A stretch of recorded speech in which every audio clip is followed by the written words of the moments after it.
Hello, hello, it's me again, the snarky juror. And somewhere along the line, what I was recording earlier dropped. So I don't know what kind of gap we're going to have. But I'll see. There might be an overlap from part 1 to part 2 because my internet dropped me out. I'm going to back up to somewhere in here, which you can't see because I haven't added it yet. I think we're working on 7, right? Day 7, is that what we're working on? Let me go forward.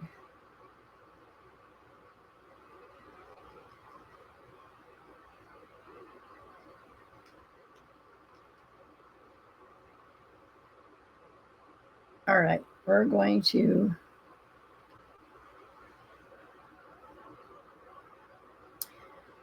pick up when they're talking to the FBI and how she immediately lies and then lies again. And then her hubby says, you better stop lying or you're going to go to jail. You better call him back and clean this up. So let's go. Series of interview, or that interview. You were contacted at your residence by these members of this law enforcement agency, correct? Yes. All right. Later that same day, you did sit down with those same law enforcement officers for a formal interview. On that same day that you were contacted by them, they also went into your home and actually interviewed you, correct? Yes, it was brief. All right. Those law enforcement officers identify themselves as being associated with an agency that is not Massachusetts State Police. You understood that? Yes. And you understood that they were not involved with Canton Police Department either, correct? Correct. Completely separate agency, is that right? Yes. During the course of that interview, those officers informed you very specifically, Ms. McCabe, that it is a crime to lie to them, even during an interview, correct? Correct. Yes. Those law enforcement officers informed you that they were investigating certain circumstances attendant to John O'Keefe's death, correct? They were very vague on what they were. Understood. I don't know what they were investigating. But you did understand that it was having something to do with your involvement at 34 Fairview on January 28th, 29th, 2022.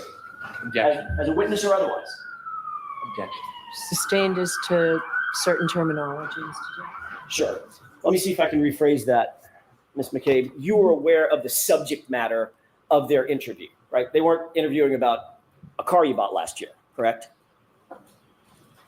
Correct. They were interviewing you basically about what you're testifying to here, correct? When I first spoke with them, the conversation was pretty vague. But the subject matter, vague or specific, was about this subject matter. Yes. Okay, fair enough. Finally. You got to pull teeth with that dame. They first contacted you telephonically. Called you on the phone. Is that right? No. Actually, they walked up to my car.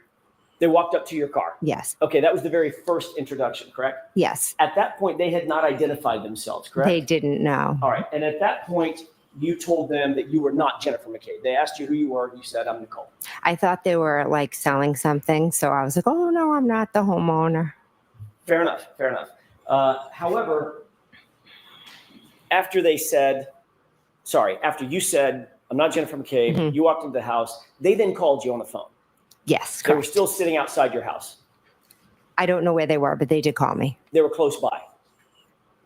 I'm not aware. Well, the call came almost immediately after you walked back in the house, correct? I'm not sure how much time had passed. Give me an idea. It wasn't an hour. It was No, it was 5 to 10 soon minutes. after. I'm just not sure. I can't tell you where they were located. I'm sorry. Okay. They told you that they would, at that point, they identified themselves as being law enforcement agents, correct? When they called me, yes. And they told you at that time that they were not with Canton Police. You knew at least they were not with Canton Police Department. They were not troopers with Massachusetts State Police, correct? Yes. Okay. And they told you that they would like to have an interview with you. They'd like to have a sit-down talk with you, correct? And they weren't with anybody you knew. They weren't with anybody you had connections with that you could pull strings in case there was a problem. These were totally different people, a totally different agency that you had no connection with, and you panicked. You knew at least they were not with Canton Police Department. They were not troopers with Massachusetts State Police, correct? Yes. Okay. And they told you that they would like to have an interview with you. They'd like to have a sit-down talk with you, correct? Yes. And you told them that you would be willing to submit to an interview, but you needed about 10 minutes to get ready, correct? Yes. You ultimately did allow them into your home, and you did sit down for a formal interview with them, correct? Yes. Brief, but yes. And it was during that formal interview inside the home that it was explained to you that it would be a crime for you to lie to them on any material issue, correct? Yes.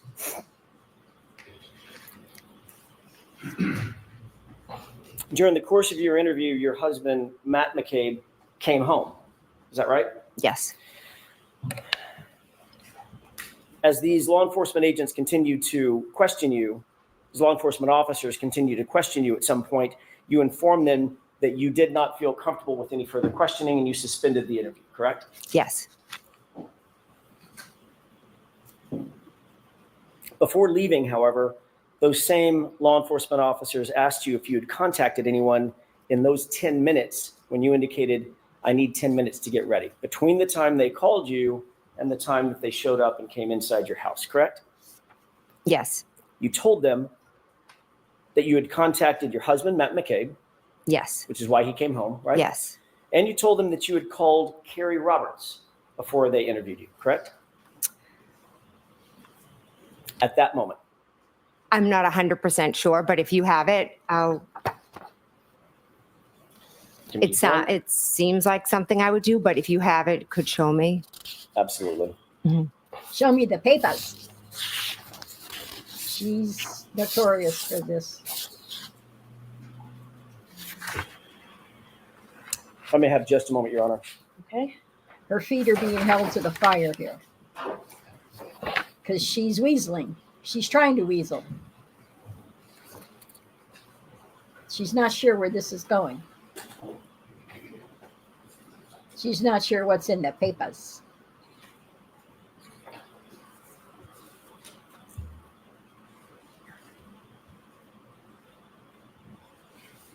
May I approach briefly? Yes. And he's got the papers. Notice when he gives her the papers, all of the redacted parts. First, I'm going to ask you, Ms. McCabe, if you recognized that as being a report of that interview, just generally. Yes or no? It appears to be, yes. May I approach the witness stand and stand by the witness stand for a couple of questions? Yes. I can have that. Sure. I want to direct your attention, if I may, and for court and counsel, page 3 of 4, starting with the second to the last full paragraph, going into page 5, top full. I'm sorry, page 4, top full paragraph. Okay. If you could review those 2 paragraphs, read them to yourself, and then look up and let me know when you're finished. Now, my understanding is even though she lied, it's not like they're going to haul her off to jail. I don't think. From what other people have said, I don't think that's going to happen. But it's sure going to show the jury that she's willing to lie.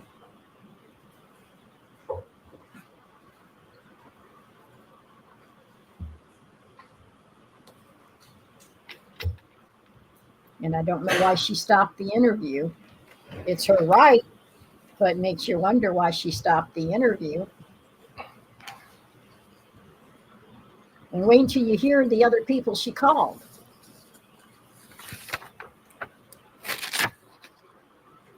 What do I do? What do I do? The FBI are here.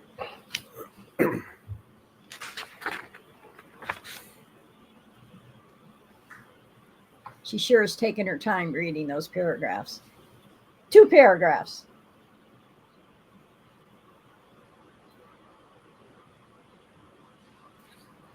Might be the first time she's seen this report. And she's thinking, okay, I got to make sure that this lines up with this. She starts to get snarky later. Not the good snarky. May I approach, Your Honor? Yes. Thank you. Thank you, Mr. McCabe. Yes. Did reviewing those paragraphs refresh your recollection as to whether or not, as to what you told those agents initially? I'm sorry, what you told those officers initially from that other law enforcement agency, that about who you contacted in that 10-minute interval? Yes, I told them. And who you I- told them that you had contacted your husband, Matt McCabe, Yes, and Carrie Roberts. correct. I want to stick with that for just a quick second.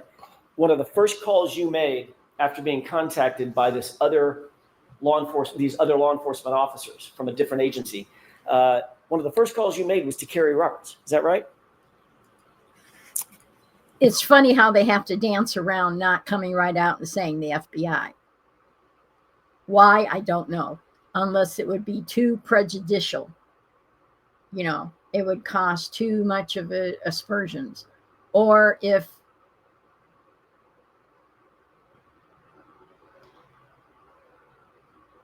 if they're under some kind of gag order, or there's something about they don't know if the FBI is still investigating. It's just like the ARCA witnesses could not say who they were from the first trial. I don't think they can even say it this time, but at least they can talk about it this time. So it's an interesting dance they're having to do. And he slipped and said agents, FBI agent, and change it to officer. But it'll be interesting if the jury picks up on what they're saying. You had contacted your husband, Matt McCabe, Yes, and Carrie Roberts. correct. I want to stick with that for just a quick second. One of the first calls you made after being contacted by these other law enforcement officers from a different agency, one of the first calls you made was to Carrie Roberts. Is that right? If she was the first one, That's what I'm asking. One of the first two calls you made, your husband, right. come home, there's law enforcement outside my door, I'm guessing is what you said, correct? I don't remember my exact words course now, not. but I did ask him to come home, correct? And Yes. Carrie Roberts. Okay, yes, You wanted to let Ms. Roberts know that you had been contacted by certain officers from a different agency, correct? I was curious if they had already been to her. That was Because- my next Oh, question. yeah, You also wanted to find out had these law enforcement officers from this different agency contacted her, correct? yes, because typically if I you just enter asked our yes or no. town, she's. Ms. McCabe, yes or no? Oh, sorry, I was just trying to That's okay. explain. I'm sorry. Is that why you contacted her, to find out if in fact they had contacted her before you? Yes or no? Yes, And you also wanted to find out what she told them, if she had been contacted by them, correct? That was your motive in calling her. no, So you just wanted to find out, had she been contacted? yes. But if she had said yes, you weren't going to say, and what the hell did they say? What'd they ask you? Well, I can't say what I would have answered, what I would have asked her, but I know I was calling to see if they had been there. Yes, That that was is your correct. That was your intent. She's dancing again. I called to ask her if they had been there. Yes, So that was your intent, yes? yes. Okay.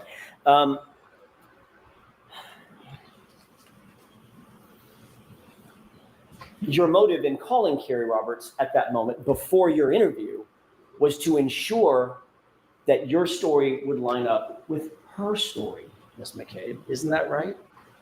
No, that is not.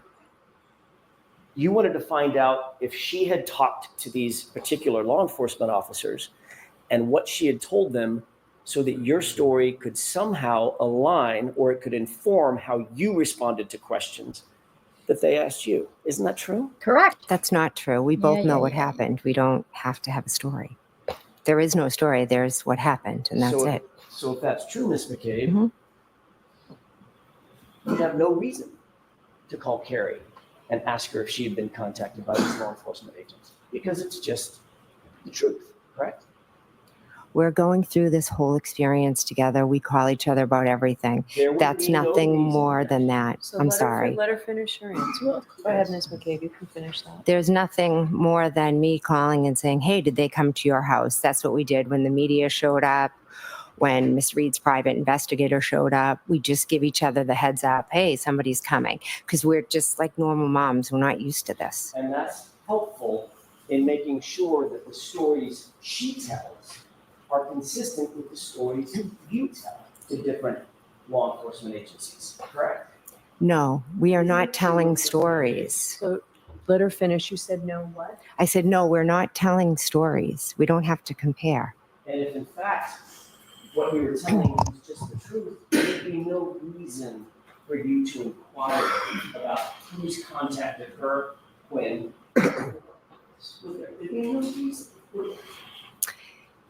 There's no inquiring. It's like when when the ice cream truck was at the street next door and I'm saying, did the ice cream truck come? It's really that simple. So you asked a question, Not about an ice cream truck.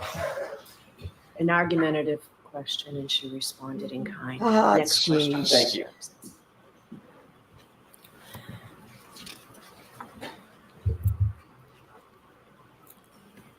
You also testified in your direct examination, staying with Ms. Roberts for just a second, about a timeline that you and Ms. Roberts put together, correct? Yes. That's another example of the two of you talking about your own perceptions and comparing and contrasting those perceptions and putting it down on paper, correct? No, Yes or no? it's a no. Can I explain or no? I'm sure Mr. Brennan will have follow-up questions. After you gave that answer to those law enforcement officers at that separate law enforcement agency,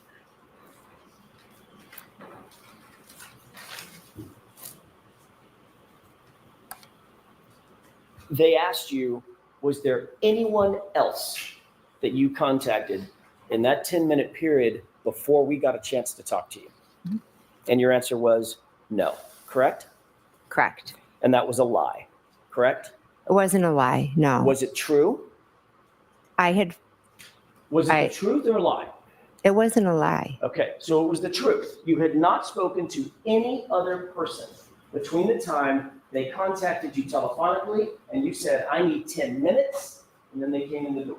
During that arc of time, you didn't talk to anybody else or contact anybody else other than Matt McCabe, Carrie Roberts. Now you're testifying that was a true statement. Yes or no, ma'am? I can't answer that yes or no. Because she It's lied. binary. Had you talked, well, let me ask you this. In point of fact, you did talk to other people. You contacted others in addition to Matt McCabe and Carrie Roberts, correct? Yes or no? Yes, I did. Okay. So it was So a when lie. you said no to the answer, did you contact anyone other than Matt and Carrie? That would be, by definition, Ms. McCabe, a lie, correct? No. It's not a lie? Is there some shade of lie that I'm not aware of? It's the way you're asking the question. If Okay, I let could me ask it a different explain, way. if I could explain, Let me ask it it a will different make way. more sense to you. The agents asked you, I'm going to go over this one more time, then I'm going to move on. The agents Okay. asked you, in fact, did you contact anyone between the time we called you and set up the interview and the 10 minutes before we walked in the door? They asked you that question, correct? The objection sustained. Watch the choice of language. I'm sorry. I meant the law enforcement agency. What did That he law say? enforcement agency, the members of that law enforcement agency Whoops. contacted We're going to back up because I never Sorry. understood They that. asked you, the agency, that question, correct? The objection sustained. Watch the choice. Called you and set up the interview and they asked you. Agents. We'll go over this one more He time. said then I'm gonna move on. agents. The agents Okay. asked you, in fact, did you contact anyone between the time we called you and set up the interview and the 10 minutes before we walked in the door? They asked you that question, correct? The objection sustained. And notice she keeps looking at Brennan It's like, object, get me out of this. You didn't tell me this was going to happen. That's a guess. But she does keep looking over at Brennan. Watch the choice of language. I'm sorry. I meant the law enforcement agency. That law enforcement agency, the members of that law enforcement agency contacted you. Mhm. Sorry. They asked you who you had contacted between the time they first telephoned you and walked in the door 10 minutes later. Correct? Correct. Okay. Data point number one. Data point number two, you told them Matt and Carrie, correct? Correct. You had actually contacted, they then asked you, did you contact anyone else other than Matt and Carrie, correct? Correct. And you said no. Is that correct? At that moment, I said no. Yes. Correct. At that, or any moment? No, at that moment, because they had just come in my house. I asked you, Only one person can talk at a time. you said the word no, She correct? was finishing her answer. Come on, Judge. She's the one being argumentative. She's the one that's not just plain answering the question. She's trying to manipulate and finagle.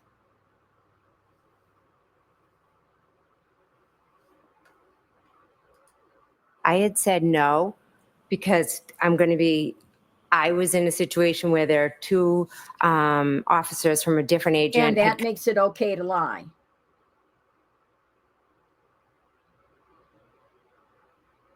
She's allowed to lie whenever she feels threatened. She's allowed to lie whenever she wants, is what she's saying. And she sees nothing wrong with it because she's perfectly justified. That's Jen.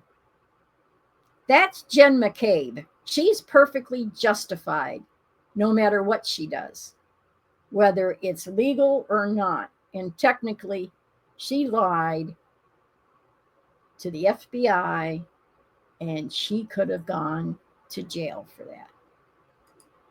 Come in, were asking me questions, or they had said, can I come in and ask you questions? At first, I thought they were selling something. Then they identified themselves. I just dropped my kids off at school. Going to be completely honest, I hadn't brushed my teeth.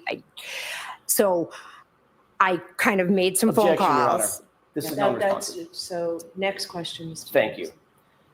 Ms. McCabe, Mhm. after you said no, that you hadn't contacted anybody else, Mhm. those two law enforcement officers from that separate agency who had told you it was a crime to lie to them, they left, correct? Yes. Subsequent to that, Mr. McCabe, your husband, Objection. Sustained. Oh, he's not his husband? He's not her husband? they left you their card so you could call them if need be, correct? Yes, they did. And you in fact did call them back, correct? Yes, I did. Without telling me the content of the conversation you had, did you have a conversation with Mr. McCabe? Objection. Sustained. Why can't he answer that? She answer that. Did you call them back and say, I'm calling you back? Oh, because it would be hearsay. No. Because she can't say what her husband said to her? Is that why? Because my husband told me Objection. that I lied to you and I better clear that lie up. So sustained. Jurors, remember I told you before that only answers to questions are evidence? Be mindful of that. May we Next, yes. Good Lord. I have no clue. And this hasn't come up in anything that I've watched. So I don't know.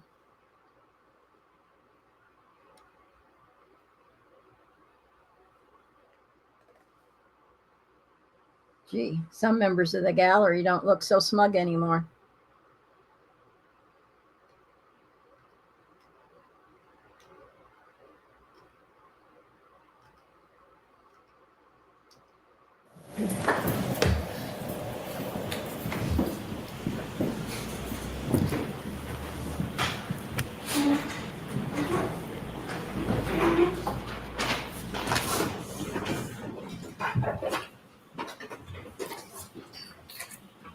May I? Yes. She's so Thank you, Your corrupt. Honor.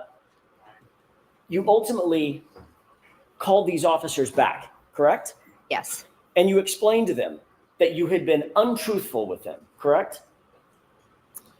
I explained that I had forgotten to mention a couple Ah, of people that I bullshit. had reached out to. You had forgotten. Is that your testimony? Yes. You had forgotten. You remembered Matt and you remembered Carrie, Mhm. but you had forgotten the others that you had just. She deliberately left them out for whatever reason. If the jury believes her, something's wrong with them. And if I'm not mistaken, if you find that a witness has lied, you can discount their entire testimony. So she's wasting her breath now. Contacted maybe 30 minutes before. Yes. There were 5 people that you contacted, weren't there? I contacted Matt. Let's go through them. Understand yes, no. You know them? I know 4 off the top of my head. Okay, let's go through them. Okay. You contacted your husband, correct? Yes. You contacted Carrie Roberts, correct? Yes. You contacted Peggy O'Keefe, correct? Yes. Then, Ms. McCabe, you contacted the district attorney's office, correct? My witness advocate. The district attorney's office. My witness advocate who works Miss- for the district attorney's office. Thank you, Ms. McCabe. Yes. And you also left out that you contacted Brian Albert himself, Ta-da! correct? Yes, my brother-in-law. For some reason, Your brother-in-law, who that you have no business. Talk about comparing notes. Sending out the bat signal. I'm sorry. She's totally discounted in my view, in my opinion. She was last time too, but it's worse this time because she's really screwed up as far as I'm concerned. We'll back that up and then I'll try to be quiet for a while. you also left out that you contacted Brian Albert himself, correct? Yes, my brother-in-law. For some reason, your brother-in-law, who's the 30-year Boston police detective, correct? Yes. And on whose lawn John O'Keefe was found dead or dying, Objection. I'll allow that. correct? Yes. For some reason, you did not want these officers to know that you had communicated specifically with Brian Albert, the homeowner, just before you talked to them, correct? No, incorrect. There was some reason that was important enough for you to lie about that, even though you had been admonished that it's a crime to lie about that to those officers, correct?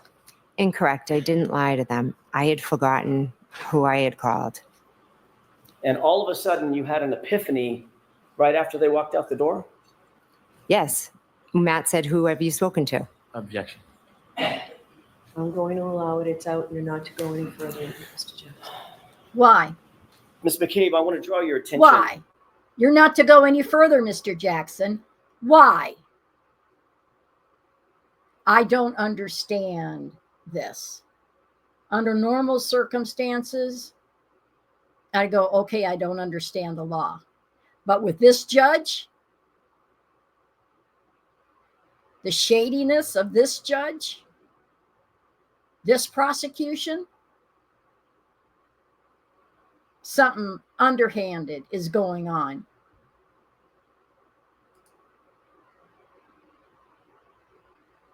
It's ridiculous. Who have you spoken to? Objection. I'm going to allow it. It's out and you're not to go any further, Mr. Jackson.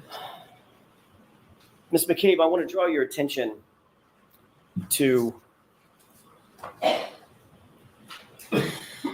January 28th.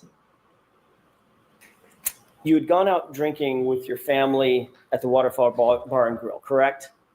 I went with my husband and met my sister, yes. And met the other family, correct? The other family members, meaning My niece. Matt McCabe, Nicole, Chris, Julie, Caitlin, correct? Yes. And I think you mentioned Tristan was there as well. Yes. you were later joined by Nick and Karina Kolakithis. Is that right? Yes. Ultimately, Brian Higgins showed up Yes. and Brian Albert showed up. Yes. You previously indicated that Caitlin's boyfriend, Tristan, left early for whatever reason. He had errands to run or had to get to bed early for some reason. Is that right? He left before us. Yes. So he didn't stay through the shank of the evening. Through the what? The shank of the evening, through the course of the evening. Oh, okay. Mhm. I had the same reaction. The what?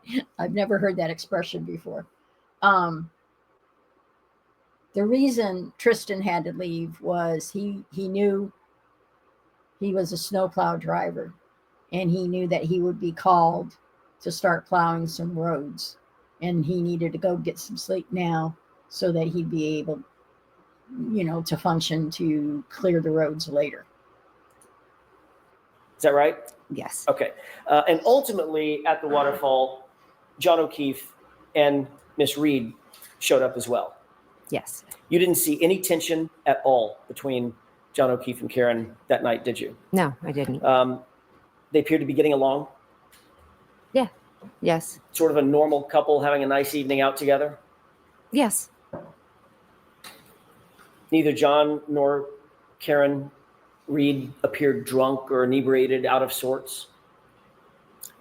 No, I wouldn't categorize them as drunk or inebriated. And not. But again, I don't know what the definition of drunk is. Well, Oh, that's a come fair on. statement. I'm Yeah. not asking for their BAC, but they didn't appear to be stumbling around, falling all over themselves, and sloppy drunk, correct? No.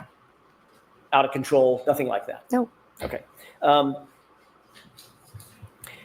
You did see Brian Higgins and Brian Albert at a high top table, sort of together, through the course of that evening, correct? We were all kind of around like a long high top table. And John O'Keefe, and as you look at I'm going to use the perspective of the video that we've seen, that camera angle that we've seen.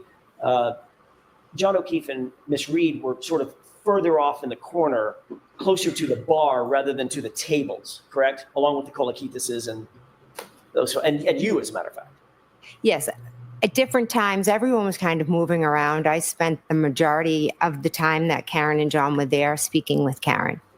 And that was sort of over toward the bar. We weren't in the bar. We were at the table. So it was one side of the table and the other. It wasn't enough. like far away. Right. Kind of, yeah. I'm using the bar sort of as a landmark for nothing. I didn't mean you were sidled up to the bar, but just Yeah. sort of as a landmark. You were closer to the bar than, for instance, in the foreground, which would be the high top tables in the foreground, correct?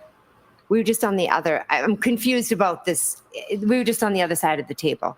Okay. You did see on the opposite side of that high top table, that's where Brian Albert and Brian Higgins were standing, talking, and communicating with each other. Is that right? I believe so. I was talking to Miss Reed. I wasn't really paying attention to them. Did you ever see those two men get physical with one another that night? I did not that night. I did not see that. Have you ever seen a full review in all the hours that you've sort of prepped for your testimony? Have you been shown that waterfall video from the time you got there until the time you left? Not the full video, but I have seen a good portion of it, yes. Okay, and you've certainly seen the portion where Brian Albert and Brian Higgins get up from the table and sort of get physical with one another, correct? I would say more like play fighting, and Nick Kolakidis was a little bit like doing it with them as well. Okay, so the physical part is, all I'm asking is, did they touch each other? Yes. I guess, yeah. And you described it as play fighting, correct?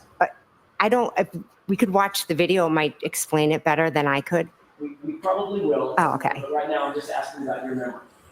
You remember them squaring off on one another, playing, but squaring off on one another, I correct? don't remember them squaring off. Like I said, I just watched the video. I don't remember it from that night, and I didn't really pay attention. It looked like foolish, like guys just, I don't even know how to describe it. From your perspective, having watched the video, Mhm. it appeared that they squared off on each other and sort of took a fighting stance. I didn't look at it that in depth, so I could not say that. Did you see them walk up to each other and grapple with one another? Like nobody's punching each other. Right. I get that. Mhm. Were they grappling with one another, like faking punches to each other? I don't know. Almost like sparring a little bit. I don't honestly know. But you did see. I saw them together. It's blurry and they're kind of, I don't know really what they're doing. Okay, but they weren't standing there holding hands. Right? Oh, God, no. No. They weren't on their phones. Right? They were engaging with each other, playfully grabbing at each other. I don't really. Playfully grabbing each other, play fighting, correct? That's my point. I'd have to watch the video to categorize it as Of play course. fighting. You don't have that in your head? I didn't know. It was a quick clip. I wasn't like focusing on Brian and Brian. I was just identifying that was myself in the video, and there was Miss Reed. And I believe Miss Reed actually did some play fighting to Matt. There was, in fact, to Matt. Yeah, I feel like she was about like this to Matt at one point. Yeah, in the video. So let's talk about Brian and Brian. Brian Higgins and Brian Albert. Mm-hmm. Those two men, very large in stature, correct? They're the guys, yeah. Big boys. Mhm. A lot bigger than me, right? Yeah. They took a fighting stance with each other and started grappling, playing, coming toward each other as if they were engaging in a fake physical altercation, correct? I did not see that. I'm sorry. Okay. You didn't even see it on the video. I saw them on the video grabbing at each other. I didn't see stances but again, I didn't pay much attention to it. And that's your best memory as you sit here today? Yes. Okay. Eventually, your husband, Brian Albert, Brian Higgins, Nicole, Caitlin, everybody went over to 34 Fairview at the end of the night, Yes. correct? The bar closed at, I'm guessing, midnight. Okay. Is that right? I think we were wrapping up around then. I don't know what time it actually closes. When you left Waterfall, the people that were still there included Matt, your husband, and John O'Keefe. Is that right? Yes. You walked out with Karina Kolakithis and Karen Reed. Yes. And you said to Miss Reed something along the lines of, "You're coming with me," correct?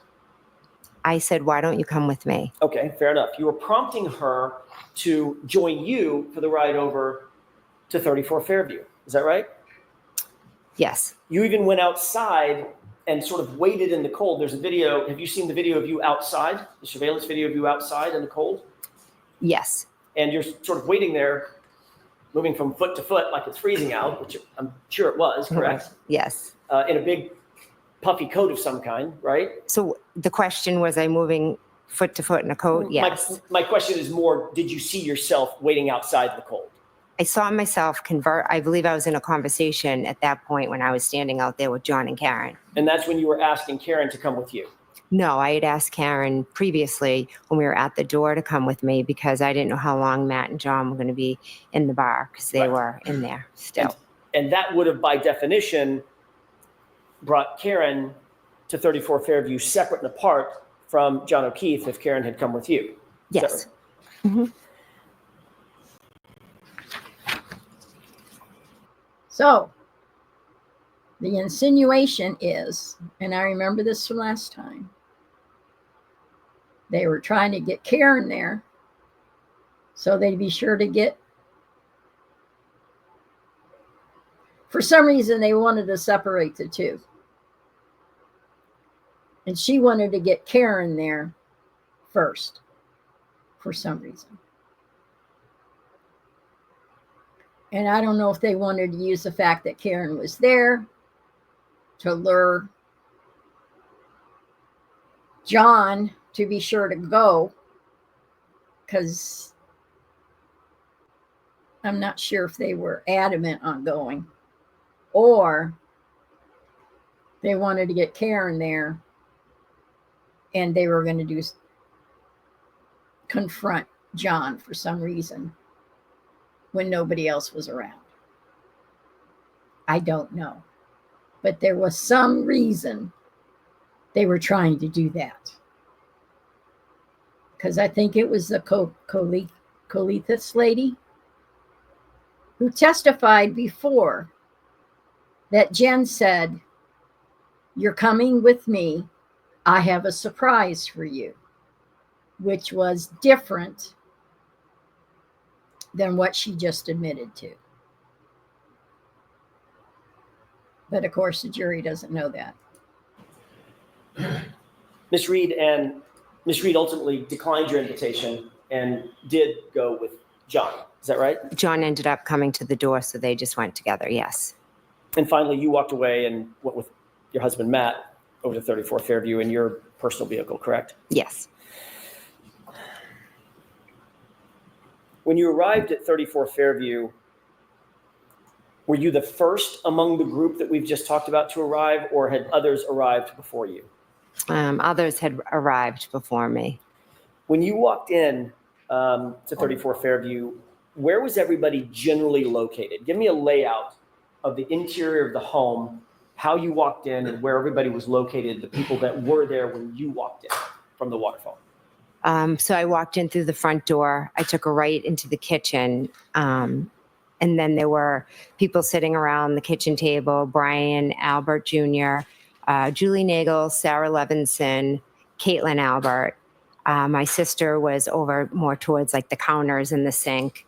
And Brian Albert and Brian Higgins were, there's like a room right off of the kitchen, like a TV room. And they were in there just talking. I think Nicole had like put up some new pictures. So, or maybe the sun and the Marines, they might've been looking at a picture. Vaguely have a faint memory of that. You indicated that you walked in the front door, correct? Yes. May I approach briefly? Yes.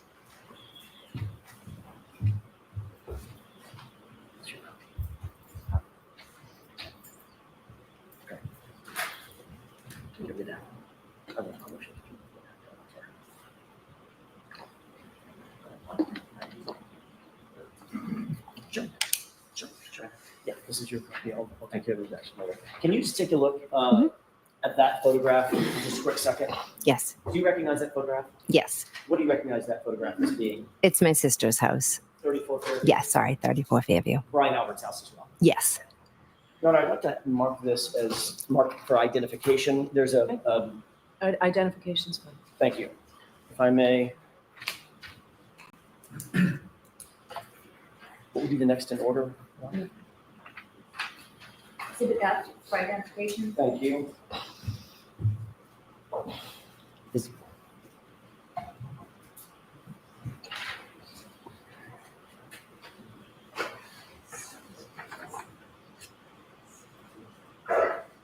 Go ahead, just so we are. Okay.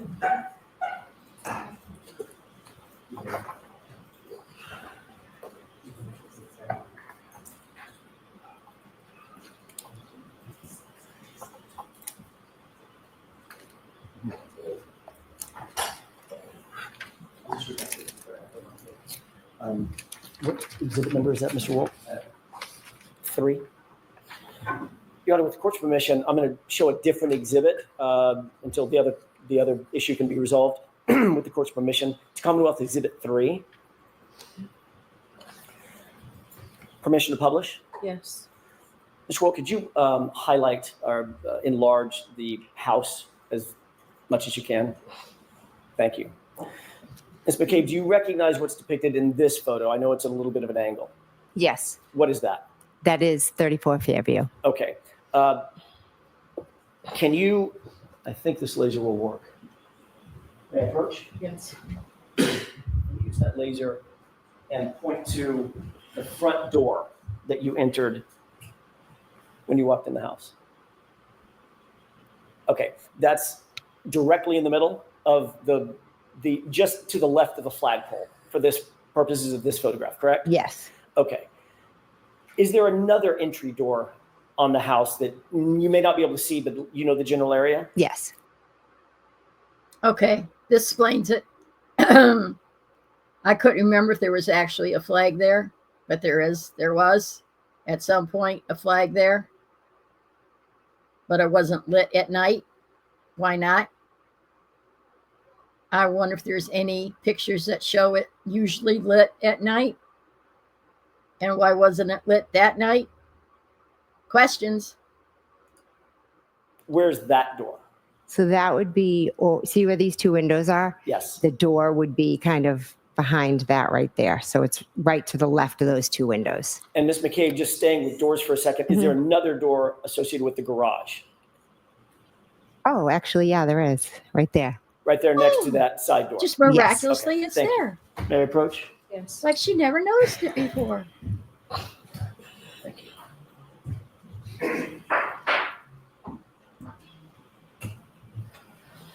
You didn't go in the side door. You went in the front door that night. Yes.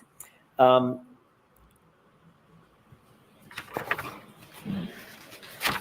you indicated that once inside the house, you were sort of in the kitchen area.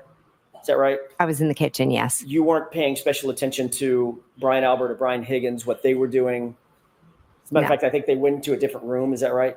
There's a room, kind of the kitchen opens up into the TV room. So they were in there. So the only two that you recognized at this point in the night, not being sort of with everybody else, were Brian Albert and Brian Higgins, separated out in the family room, or whatever that room's called, living room. Yeah. If you like just right there, right where they are, just Okay. kind of right in the next room. When you first pulled up, did you notice any vehicles in front of Brian Albert's house? Yes, I did. What vehicles did you notice? Vehicle or vehicles did you Just notice? one. What was that vehicle? It was a Jeep. Can you describe the Jeep for us, please? I really can't. All I can say is that when I pulled down, the Jeep was on the parked on the street in front of the mailbox, and I turned into the driveway. Okay. Did the Jeep have any special features on it that you remember, that you No. can describe? Not that I can recall. Big giant snowplow on the front? Again, it was dark. I didn't really pay much detail to it beyond I just asked, whose Jeep is that? And did you learn whose Jeep that was? I did, yes. Whose Jeep was it? It was Brian Higgins' Jeep. Got to make sure he's going to And be a you fall said that guy. it was parked in front of the mailbox. Is that I'm right? sorry. Yes, So as you're looking at the house, the mailbox would be closest to the drive. I'm And you sorry. said that it was He's going to much be a fall detail guy. to it beyond I just asked who. Sorry. Brian Higgins. He's going to be one of the fall guys. Whose Jeep is that? And did you learn whose Jeep that was? I did, yes. Whose Jeep was it? It was Brian Higgins' Jeep. And you said that it was parked in front of the mailbox. Is that right? Yes, So as you're looking at the house, the mailbox would be closest to the driveway. Is that right? yes, Rather than, for instance, the flagpole on the other side of the lawn. correct. So if the flagpole's here, there's the lawn, and then here's the drive. I mean, here's the mailbox, and then the driveway's over here. Okay. Does that make sense? It does to me. Okay. Thank you for that. You've previously indicated that the back edge of that vehicle, Brian Higgins' Jeep, was at the side, basically, of the driveway, which is what you've just described. It would be blocking the mailbox, the rear end associated with the driveway entrance, correct? Yes. Have you ever discussed having seen that Jeep in that spot with anybody else in this case? Is that including previous testimony or? It is. And at any time, before you testified at the previous hearing, had you discussed having seen that Jeep in that spot with anybody else? For instance, your husband? Objection. Sustained. See how she waits for the cue?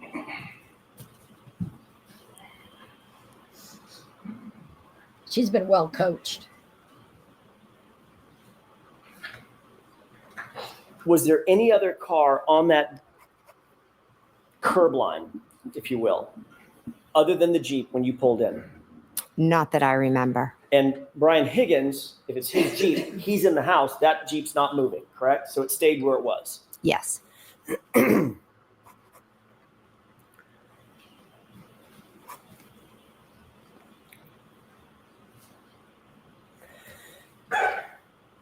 At some point, did you observe Miss Reed's vehicle pull up to the driveway? I'm sorry, pull up to the house. I was told there was a vehicle outside, so I went and looked. Where Yes. was that vehicle? When you looked that first time, where was Miss Reed's SUV? When I went to the front door and looked out, it was straight ahead. So that would be parallel, actually in line with the Jeep, correct? Yes. Directly in front of the Jeep. I don't know the distance, but yes, you're correct. It was in front of the Jeep. So if the Jeep was it's a full-size Jeep, correct?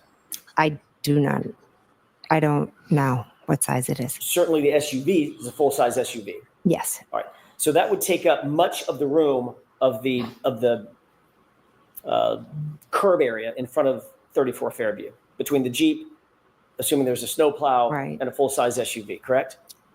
I'm not really sure of the whole area, but there was the Jeep and then there was the car. I just don't know the distance between them.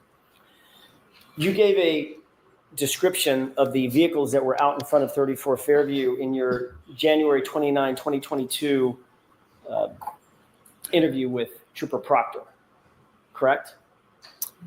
He came to my house and asked me questions, correct? When you gave that interview to Trooper Proctor, you indicated to him that you first observed Miss Reed's vehicle parked on the street by the driveway, correct? I never said by the driveway, no. So if that's in a report, Trooper Proctor got that fact wrong, got that detail wrong. Sustain.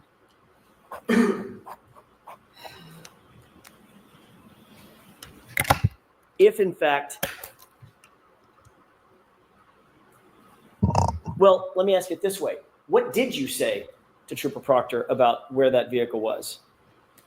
Miss Reed's vehicle? Correct. I told him it was straight out front, the window. The straight out front of the front door. Sorry. Trooper Proctor wrote a report about his interview with you, correct? Correct? You've seen that report in other hearings, is that right? Yes. Your interview with him was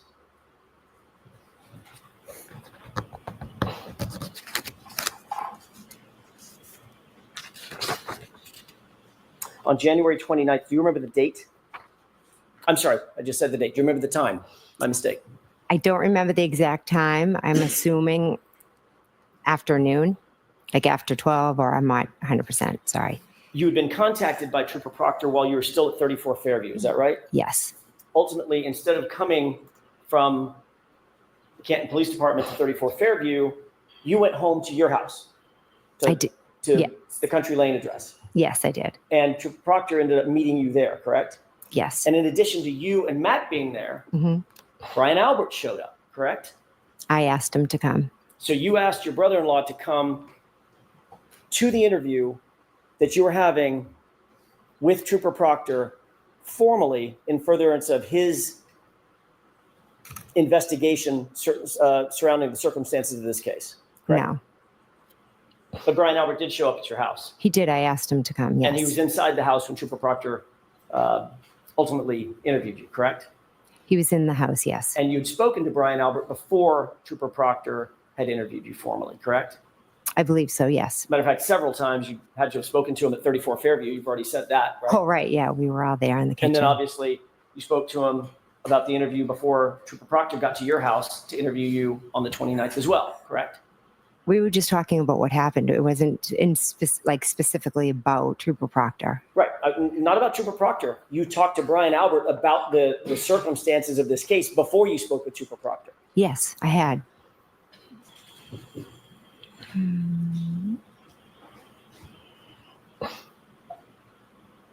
you remember exactly what you said to Trooper Proctor about the location of the SUV in front of the house? I know what I said. Yes. Okay, what exactly did you say to him?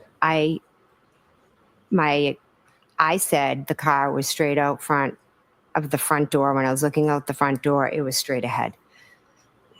Isn't it true that what you actually said, Ms. McCabe, is that you first observed the vehicle parked on the street by the driveway facing in the direction toward Chapman? Objection. I'll allow it. Is that what you said? Those are not my words. No. Okay, next question.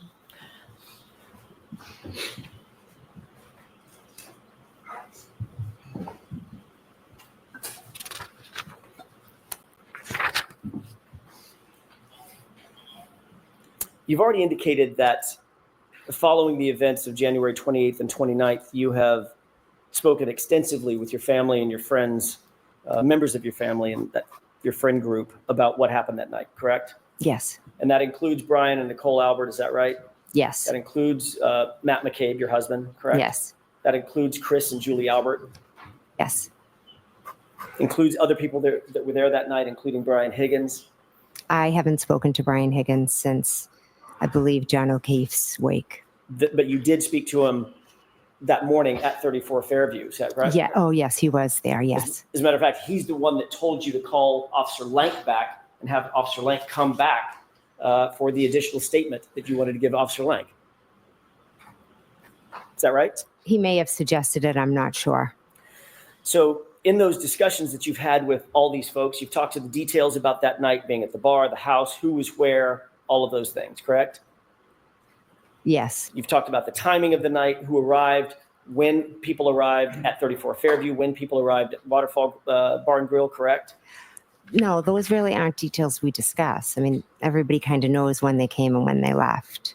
We talk more about, living with everything that we've gone through. Well, what about on the morning of January 29th, when everybody was still in that sort of friends and family gathering inside 34 Fairview? When I was there with my husband and sister and brother-in-law and, then Brian's friend and Julie Albert, I was trying to piece together what had happened. They were all being supportive. They had no idea what happened. We were just kind of sitting there in utter shock, waiting to hear from Kerry about John. It was nothing more than just us being together and trying to figure out what had happened. I had gotten a phone call from Karen to help her. And during here's that where I am. conversation, or that series of conversations, you were sharing what your observations of that evening were, what your story was, how the evening started, how it ended for you, correct? Or the morning ended for you, correct? No, I'm not correct. During the time that you folks were inside the house discussing this, there was no law enforcement agent or officer inside that house, correct? Correct. So the entire family and the friend network that we're talking about, with whom you discussed all these events, everybody was entitled to and did coordinate their statements without any separation and without any law enforcement oversight, correct? I was with my family, my sister, my brother-in-law. It wasn't really a big group of us. As I've mentioned, I had 5 or 6 people. I was in shock. I didn't know what had happened. They were just asking me what happened, And you told questions them. like that. And I absolutely told them, but Okay. it was no story. There was no us being allowed to do it. That was my family. They were just there with me. But nobody was separated by law enforcement, correct? I don't believe there was a reason to separate us. Nobody. Well, notwithstanding what you think was the reason, you're not a professional investigator, correct? I'm not. You're No, not a trained investigator. no, You're certainly not a homicide detective, correct? no. None of you witnesses were ever separated, were you, that morning? There was no reason to separate us. I'm not asking you if there was a reason, Mr. Dave. I'm asking you whether or not factually anybody was separated in that house. Or is everybody allowed to talk amongst themselves? I was with my family. We didn't need to be allowed. Okay. Let me try this again. Was anybody in that house separated? Were the witnesses separated from each other? The family who are witnesses, were they separated from each other? By law enforcement. At that point, I don't think anyone but myself and Matt were maybe even witnesses. Okay. I'm not asking you what your determination of who the witnesses are. Mhm. I'm asking you whether the folks in that house were separated by law enforcement before you were able to have discussions about the events of January 28th and 29th. That's a yes or no question. Were you separated or not? At one point, when Mike Lank was in the house, he had separated and talked to Nicole, then Brian, then Matt. And then you Mhm. promptly left and left everybody in the house together, correct? He left us, yeah. Right. That's the point he was Nobody was trying to taken make. down to the station, is that right? No, As a matter of fact, Trooper Proctor didn't even come over to 34 Fairview, the scene of the incident, to interview you, correct? I asked him to meet at my house because I had to go home to my children. And he accommodated you, didn't he? He did, yes. And he accommodated the fact that Brian Albert escorted you to the house for your interview, correct? Brian didn't escort me, no. Well, he went to your house at the same time that Trooper Proctor was there to interview you, correct? He came at some point, yes, by But himself. Before Trooper Proctor did the interview. I'm not sure if he was there, if he got there before or when Well, he arrived. You've testified in the past that Yes. Brian Albert came to your house alone. I don't mean you came in the same car. Yes. They followed you over to your house before Trooper Proctor ever got there. And he was in the house while Trooper Proctor conducted his interview, correct? Yes, Brian was All in right. the house for the interview. Thank you. Holding teeth again.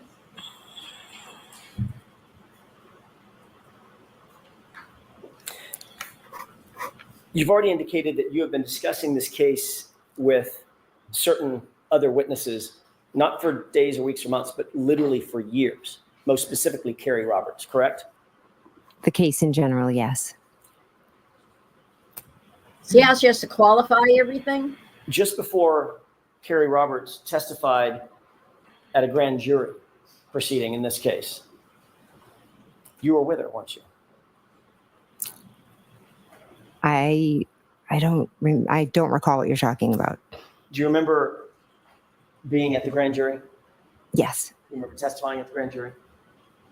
Yes, the one back in April. April. I think, Yes. 2022. Yes. That sounds Yeah, right. it sounds about right. Yeah.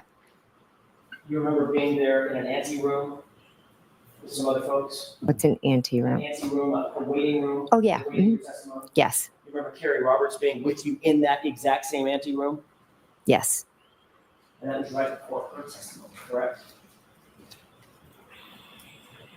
I believe so. Yes. So, in answer to my question, Mhm. you two were together literally just before she testified at the grand jury, which was the first formal under oath testimony that she ever gave. Is that right? Yes. Holding teeth.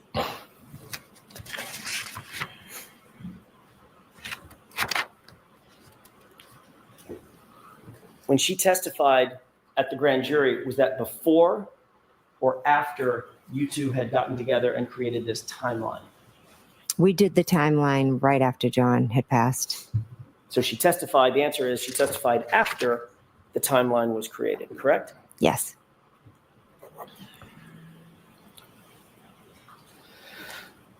More dancing. Brian Albert and his family had a dog on January 29th, 2022, did they not? Yes, they did. What was that dog's name? Chloe, What kind of dog was Chloe? German Shepherd. Was it do you know if it was a purebred German Shepherd or a mix of Malinois and German Shepherd, or do you know? I have no idea. Big dog, Yeah, good sized dog. Yeah. 70-pounder. I don't know its weight. Wasn't a little munchkin dog, though. It was a No, full-size German It's a Shepherd. full size. Yeah. On the morning that you described going into the house, January 29th, 6:40 a.m. or so, Mhm. you indicated that you burst into the bedroom to wake your sister and Brian Albert. Is that right? Yes, I went into the bedroom. No, you burst. That's what you said the first time. It's still dark out, correct? Yes. There had been relative chaos on the lawn for a number of minutes, from about 6:10 until at least 6:40. When we went in, there were still emergency vehicles with lights on and engines running, and chaos, relative chaos, bedlam, as somebody has said, on that front lawn, correct? It was more on their side lawn and down the street, kind of like all the cruises. A lot of them were behind their yacht. Qualifying. Like that's going to make a difference.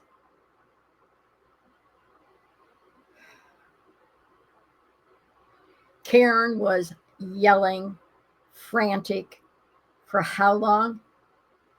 A good 30 minutes or more, from the time 6:03 until the ambulance put Mr. O'Keefe, Officer O'Keefe, in the ambulance. She was hysterical. She was screaming the whole time. Cars were coming and going. Doors were opening and closing. Did anybody hear a dog bark? Did anybody's lights come on to see what was going on? When she burst into the room, did she almost get attacked by a dog? Ninja dog. The invisible ninja dog. She didn't see him. Didn't see her, didn't hear her.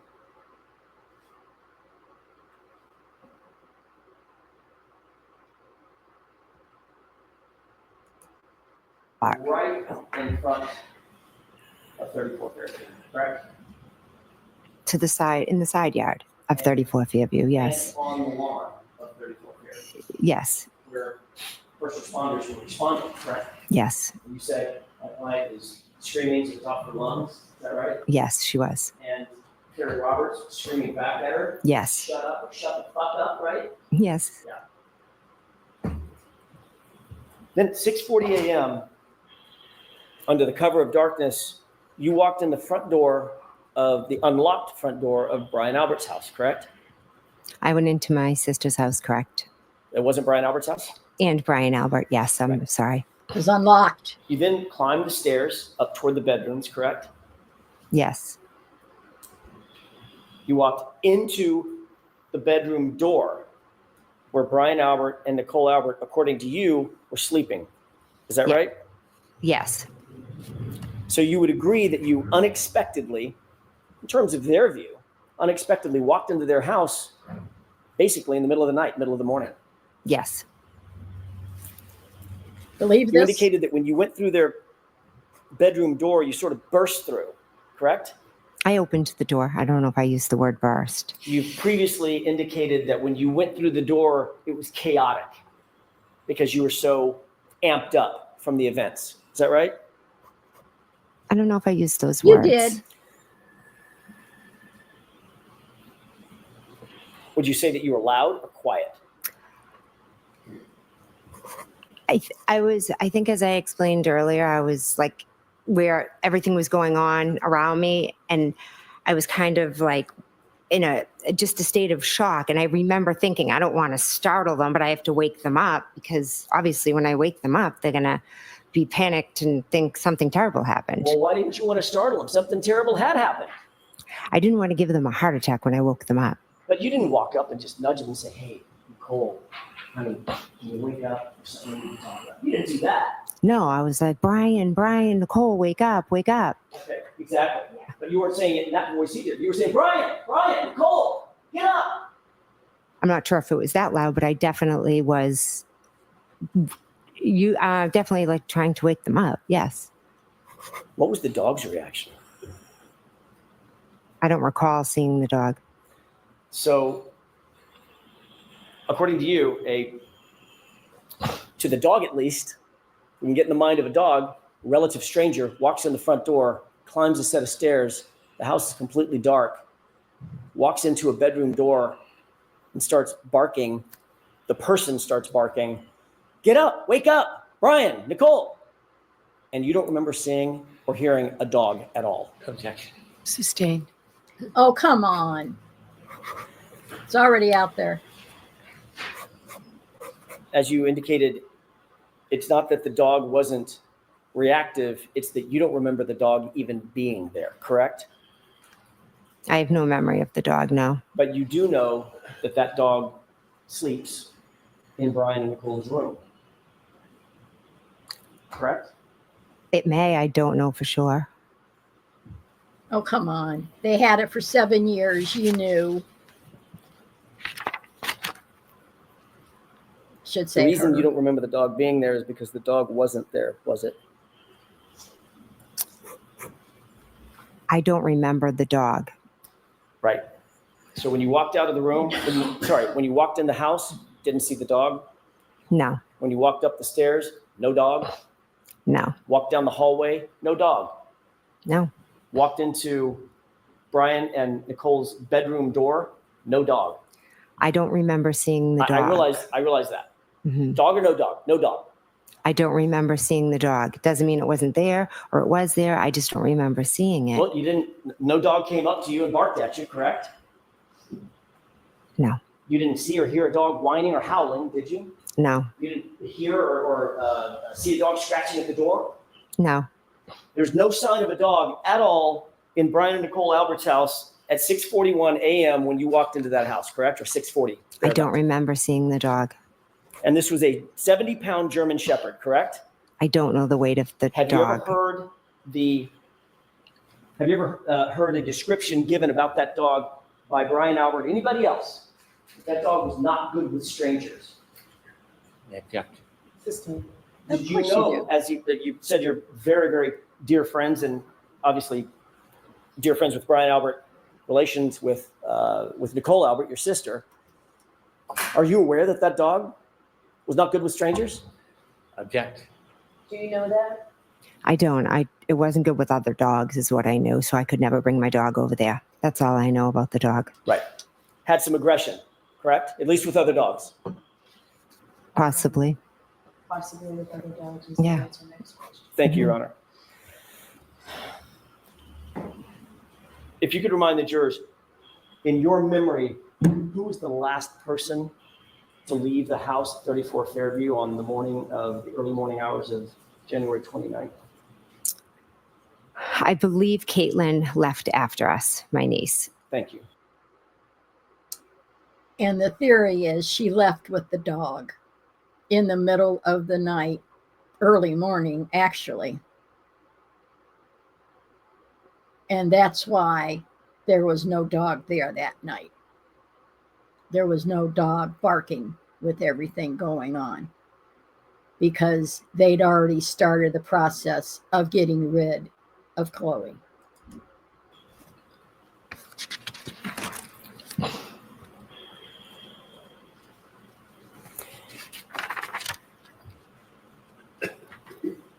At some point, we've already talked a little bit about this. You said you looked out the front door glass. Was it a window or is the whole door glass? The whole door was glass, I believe. Is it like and pardon my ignorance, is there like a wooden door that is open and there's a storm door that's all glass that was closed? Is that what we're dealing with? I believe so, yes. Yeah, Okay. that sounds about right. Just a moment, Your Honor. Mhm.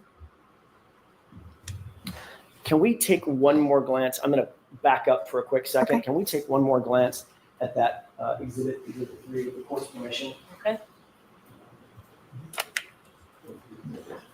Thank you.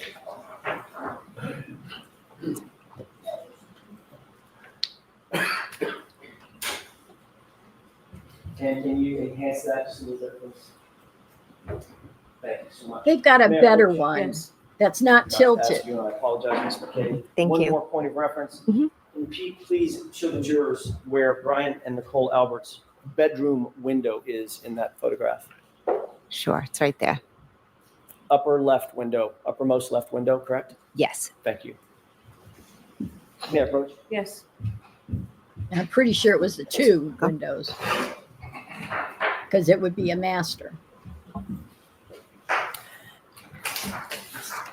Let me get back on track.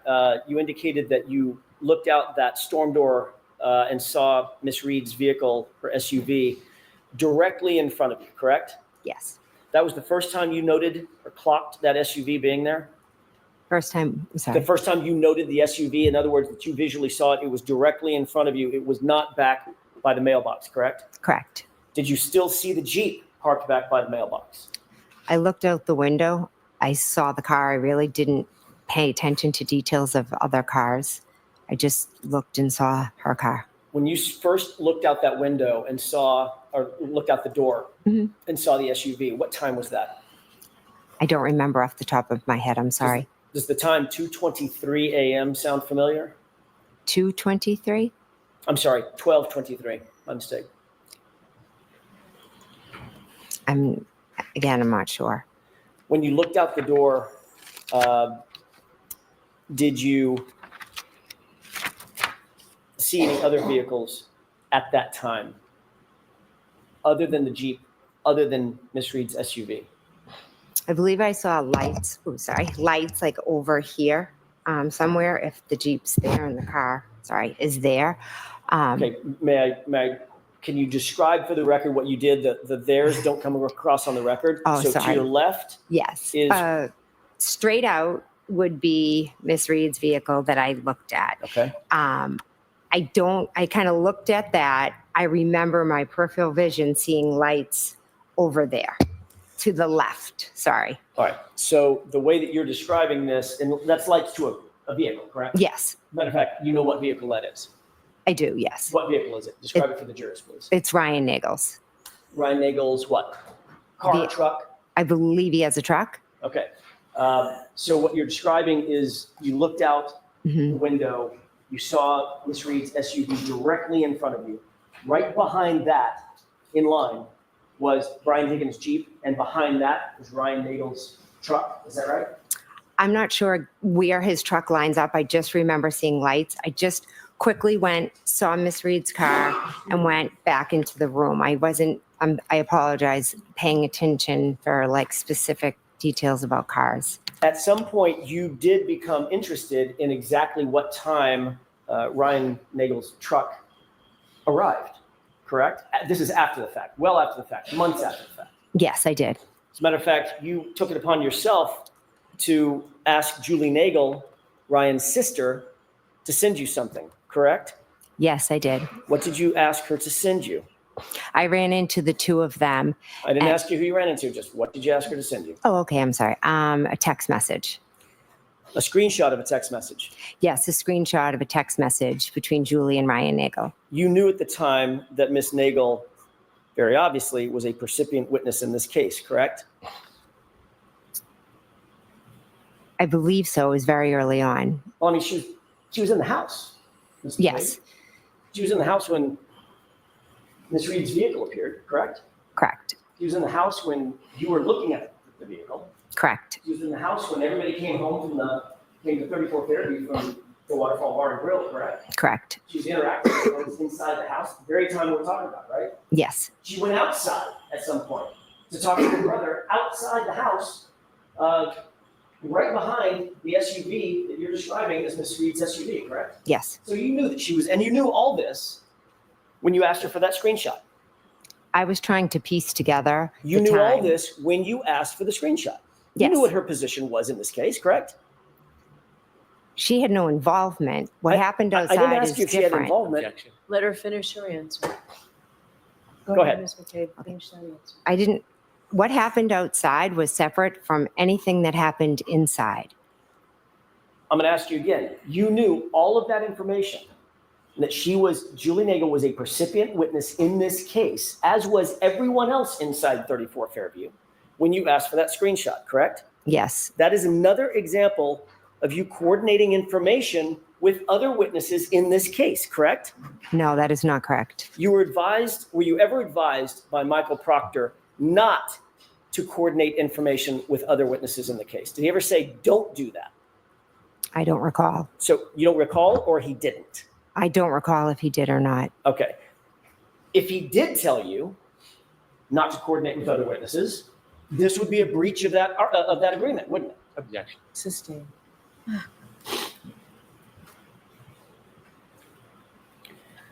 Indeed, once you got that screenshot, we'll talk about that in just a second. When you got the screenshot, did you ever share that with law enforcement? I'm not sure if I did or not. You never provided that to Michael Proctor or any other investigator, did you? I'm not sure if I did or not. As a matter of fact, Ms. McCabe, the only reason we know about that screenshot is because of the extraction on your phone. Isn't that right? If that's how you know about it, I'm not sure. Of course not. You asked for that screenshot for your own personal use, for your own personal information, for your own personal coordination, correct, of what happened that night. That's what are you asking? There's 3 questions there. Did you ask for that screenshot for your own personal use? Yes. And indeed, you do know what time it was that you looked out and saw Ryan Nagel's truck, because the screenshot told you that, correct? The screenshot told me when Ryan Nagel pulled up. It didn't tell when I saw. And what was the time when Ryan Nagel indicated that he pulled up? I'd have to look at the screenshot. 2:23 a.m., 12:23 a.m., sound right? If you have it and that's what it says, absolutely.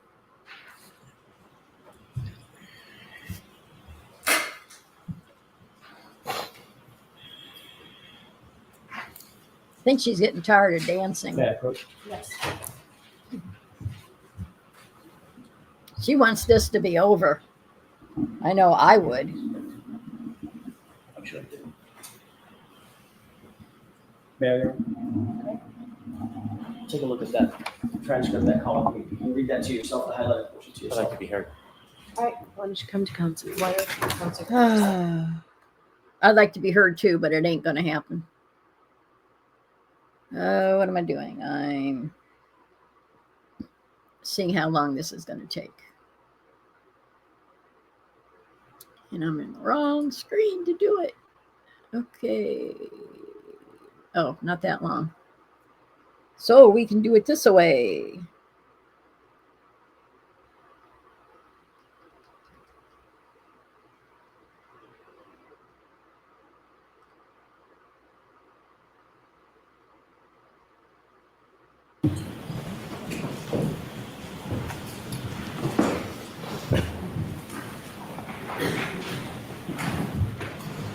May I? Yes, Thank you. May I approach? yes. Okay. Thank Take a you. look at the highlighted portion and tell me if that refreshes your recollection about anything we've been discussing.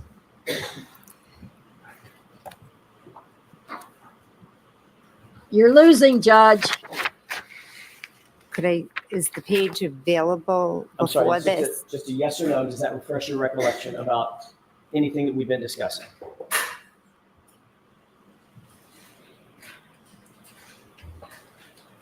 It's just what we've discussed. It doesn't Okay. really refresh. So it does not refresh her memory. Next question. I don't think that's what she said. That's what you? Yes, that's what I said. That was her answer. That does not refresh your recollection. Objection. Asked. That was her answer. Next question, Mr. Jackson. May I BS. approach? Yes. Look at her. Thank you. Take a look at the bottom of that page and tell me if that refreshes your recollection about anything we were just discussing.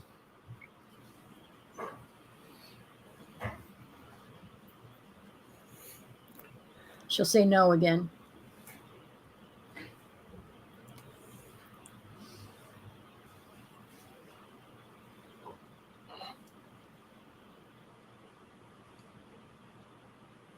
Is that a vein pounding in her forehead?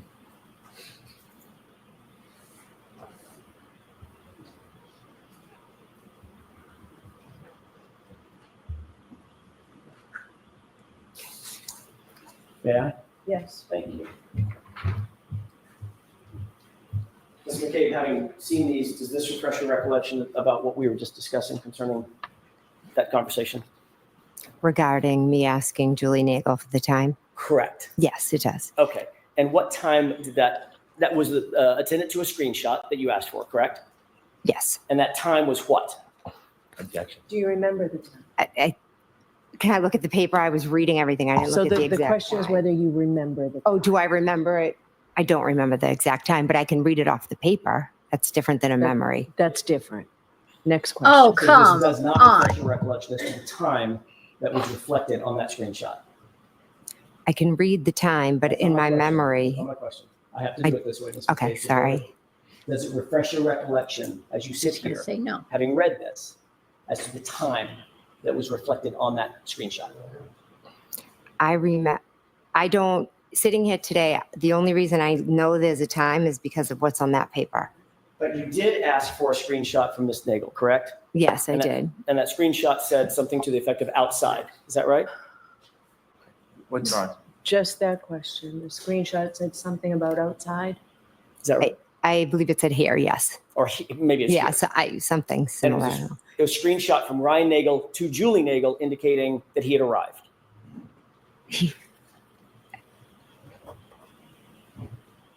Can you repeat the question? Sure, it was a screenshot of a text message from Ryan Nagel to Julie Nagel saying, "I've arrived." In other Yes. words, I've arrived at 34 Fairview. Yes, it was. Because he Oh, was intending he- to give her a ride home, which she had asked for. Is that right? Objection. Sustain.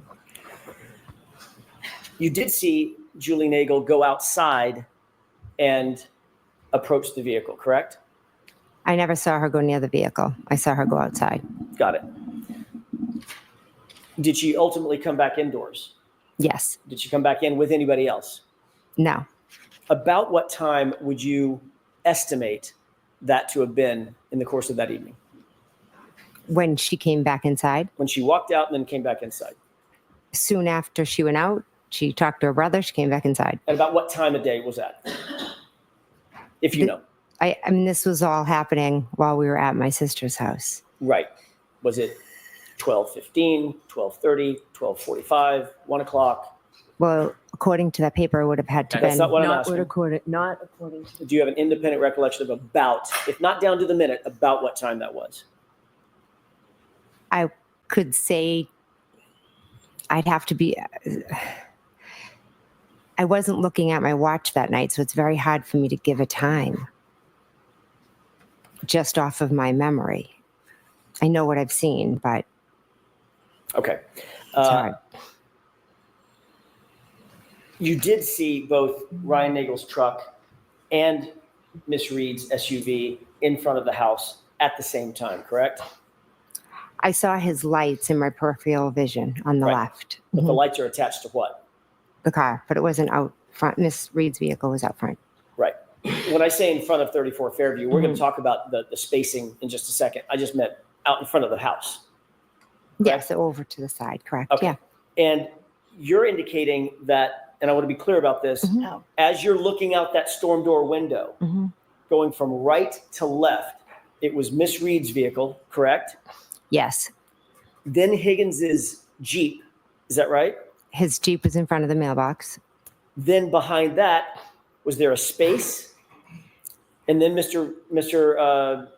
Nagel's truck, or was the truck right behind the Jeep? That's what I can't tell you. I just remember seeing lights. I didn't look over and pay much attention to it. I was just quickly looking at the Miss Reed's car, Do you and then I remember- went back and sat down. Do you recall testifying at a prior hearing that it was your perception was Miss Reed's car, her SUV, the Jeep, Mhm. a space, and then Mr. Nagel's truck from right to left? I remember Mr. Nagel's truck over to the left in my peripheral vision. I can't give you an exact location. But there's no question in your mind as you sit here that Brian Higgins's Jeep was between Brian Nagel's truck and Miss Reed's SUV. You remember that very clearly, correct? I know that this Miss Reed's vehicle was here, and there were lights in my peripheral vision over here.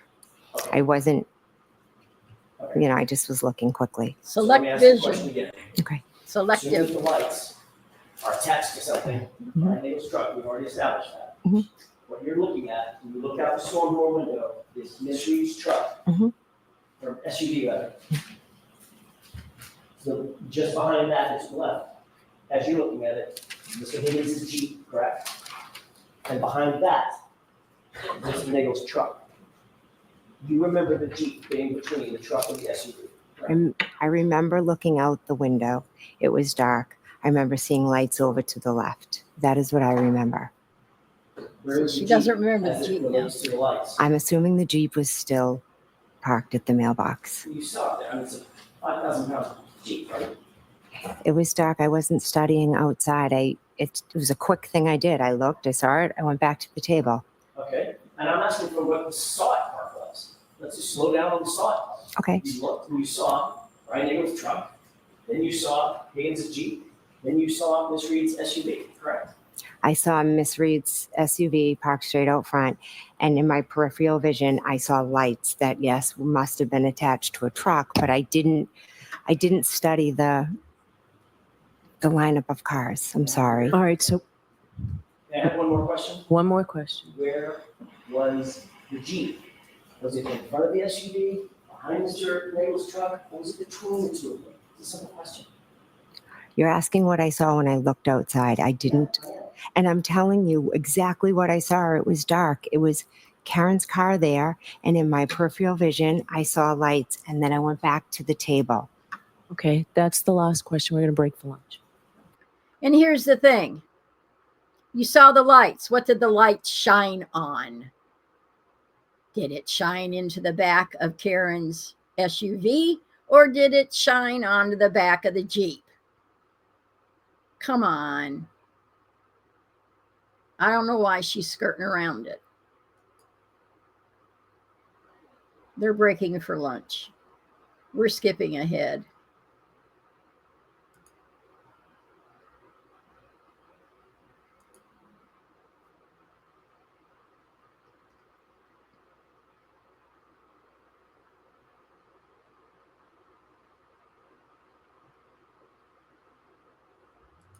All right, sorry about the delay, jurors. We were told that we blew a fuse, and that's why we couldn't get started on time. So these old courthouses. So, all right, we appreciate your patience. Go ahead, Mr. Jackson. Thank you, Your Honor. Ms. McCabe, when you first saw Ms. Reed's SUV pull up, very shortly thereafter, you sent a text to John O'Keefe, correct? I walked to the door, saw the car, and that's when I sent him a text. Yes. Right. So you walked up to the door, saw the SUV outside, and then texted him something at that, basically while you're standing at the door. I believe so. Yes. What did you text him? Here? Okay. That was, do you remember the time? I don't know. Would it refresh your recollection if you were to look at a series of No, text messages contained in a Celebrite report? I think you've seen this before. Sure. no, May I approach, Your Honor? Yes. Thank you. it's not going to reflect, what's the word I want? May I ask one foundational question before Okay. I give this to the witness? Ms. McCabe, I'm going to ask you about a series of text messages. It's not a memory contest in terms of the timing. I'm going to ask you about probably 5 or so. All of those purport to be contained in here. Do you remember the times of those 5 texts? I don't off the top of my head. Do you think it would refresh your recollection to look at all those in one felled swoop as you look at this document? So I don't Sure. have to go back and forth? Are these in evidence? This is not in evidence to my Okay. knowledge. Not yet. Would it help you to remember? Yeah. Okay, why don't you bring times. it to Ms. Thank you. McCabe? Thank you. Thank you. I don't know about anybody else, but I have a headache. This one is, yeah, I think that, I just think it's all. Sure. I might turn to that. Ms. McCabe, if you wouldn't mind, take a look at the tabs, not that whole document, it's too dense. Take a look at the tabs and go in reverse chronological order and see if that refreshes your recollection about the time and content of text messages that you sent to Mr. O'Keefe those early that early morning of January 29th. Okay. Yes. May I approach? Yes. Thank you. I'm not going to have to remember the exact times of all 5, am I? I'll help. Okay. Thank you. Ms. McCabe, did you see a text on here that was consistent with your memory that you texted here? Yes. And was that at 12:14, I'm sorry, at 12:27 a.m.? I don't know exactly. I'm assuming if it's on that paper. See what I mean? She's always If I may have dancing. just a moment, Your Honor.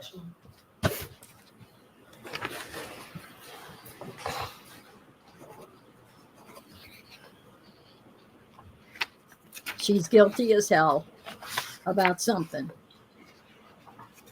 Why don't I see counsel at sidebar for just a minute? Oh, come on. Who are you protecting now, Miss Bev? Judge Bev. I see the brother is back here now. Normally he would have been over here. Somebody's trying to say it was the Reeds that were causing the problem. Then why are these guys reassigned? Whatever.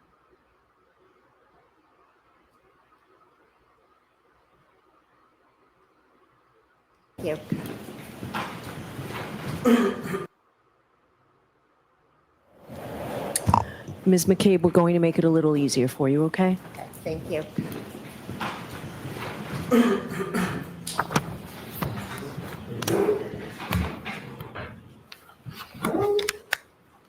May I? Yes. Your Honor, I would offer the following stipulation at 12:14:27 on January 29th, 2022.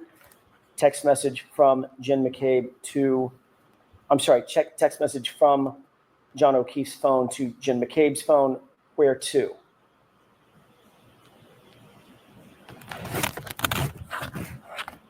At 12:20, all these are on January 29th, 2022 at 12:27:33 from Jennifer McCabe's phone to John O'Keefe's phone. here, exclamation point, question mark. Same date, 12:31 and 47 seconds. From Jen McCabe's phone to John O'Keefe's phone, pull behind me. 12:31. Same date, 12:40 and 31 seconds. From Jen McCabe's phone to John O'Keefe's phone, hello. 12:40. Hello? 12:42 and 9 seconds. Text message from Jennifer McCabe's phone to John O'Keefe's phone. Where are the letter U? Okay, thank you. Where are you? Finally, 12:42. 12:45 and 53 seconds from Jen McCabe's phone to John O'Keefe's phone. Hello. 12:45. Hello? I would offer the stipulation that those are correct times and dates and contents of the text messages between John O'Keefe's phone and Jennifer McCabe's phone on January 29, 2022. All right, and that's what you're agreeing to, Mr. Brennan? Yes, Your Honor, is contained in the Cellbrite report. Okay. All right, folks, so I told you yesterday about a stipulation when I talked about something in the front lawn. This She is can't similar. dance So we around it just anymore. heard Both lawyers agree that that's information contained in a Cellbrite report. Thank you, Your Honor. May I continue? Yes. At some point, you indicated that, and by the way, Ms. McCabe, at 12:27, it's now been stipulated to, you texted a single word, here, exclamation point, question mark, correct? Yes. Okay. You indicate that you saw the SUV move up after it was in front of the 34 Fairview residence. It moved up some number of feet, correct? The next time I looked, it was at a different location. Right. Now, you did not see the white Jeep move from the place that you originally saw it in front of the mailbox, correct? I never looked out at the white Jeep. But you never saw that move ever. No. As a matter of fact, Mr. Higgins, that Jeep was in the same spot while Mr. Higgins was inside the residence until he left, correct? That's what I would assume, yes. Okay. And you never saw him go out and move his car and come back in or anything like that? I never did, no. After you, it's fair to say that once you noted that the SUV, Miss Reed's SUV, was in front of the location, you started paying some attention to it. I went to the door a few times to look out, yes. As a matter of fact, in the course of about 19 minutes, you went to the door no fewer than 5 times, correct? I'm not sure if it was 5. You've indicated in previously that for every time you went to the door and saw the SUV, you texted something, which are the texts contained in the document that was just stipulated to. Is that right? I did text 5 times, you are correct. Okay. So Here she goes again. it's fair to say if you texted 5 times, then you went to the door 5 times, if those were associated with one another. You walk up, look at the door, see the SUV, and text something.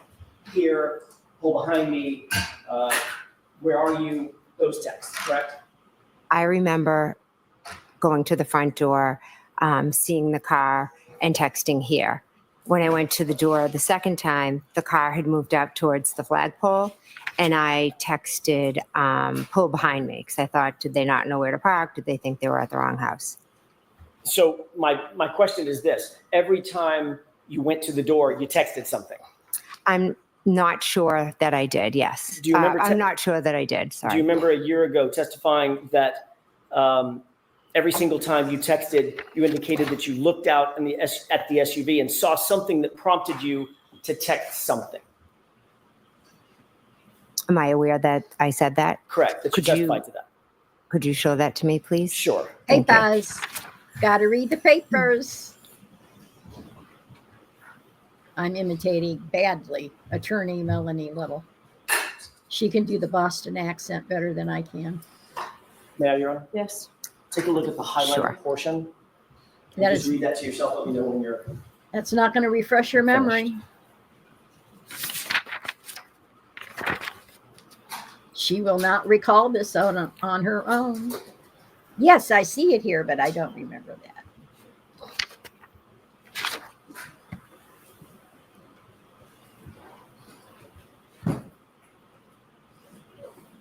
Okay. May I? Yes.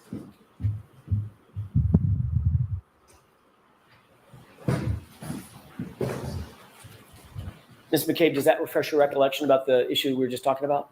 I see what's written down. Yes. Okay. Did you testify in answer to the following question? And as a matter of fact, you looked every single time that you texted, you indicated that you looked out at the SUV and saw something that prompted you to text something, correct? Answer, correct. I answered correct to that. Okay. Yes. So if you looked out, I'm sorry, if you texted 5 times, that's all I'm getting to, you went to the door about 5 times. I'm not sure. I remember definitely going twice.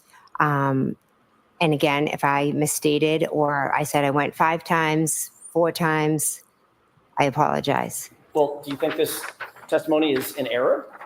No, I don't. I'm thinking with my memory, it was 3 years ago, and I'm thinking that maybe I wasn't clear on that detail of how many times that I went to the door. And What I certainly, can tell you I'm clear on is that I did go twice, and I saw it. I saw it straight ahead. I saw it at the flagpole, and a third time further up. I cannot say with certainty with my memory today that I was up at that door every single time. I'm sorry. and then, and by the way, when you testified, as you just saw, Mhm. that was a year ago, correct? Yes. A year earlier and a year closer to the event, correct? Yes, it So was. your memory would have been a little bit fresher then than it is now, a year later. I don't think I can compare my memory then to now. You can't compare your memory. Do you think your memory gets better with time or fades a Sometimes, little with time? well, some things, unfortunately, I think about every single day with this case, the trauma of Sure. it and what I experienced and went through. And there are some things that I am certain I will never forget. And I know for sure where the car was, and I know for sure I sent those 2 texts, but I apologize if I misstated. I went up more than I did. I'm just trying to give you what I remember today. Let's talk about those texts and Mm-hmm. and you looking out the door. You did approach the door and you saw that the vehicle was there the initial time, correct? That's 1. When I texted here, yes, And you texted here, exclamation point, question mark. Is that right? correct. And you indicated that when you first saw the vehicle, it was straight out ahead of you in front of the front door, and it was stationary. Is that right? Yes. Yes, Then you said you went back to the door and you saw that it had moved up, quote, a little bit. Isn't that right? yes. Toward the flagpole. Is that right? Was that the flagpole? Yes. And when you saw that it had moved up toward the flagpole, then you texted again at 12:40, which has been stipulated to hello. Is that right? When I saw it move up to the flagpole, I believe I texted pull behind me. When you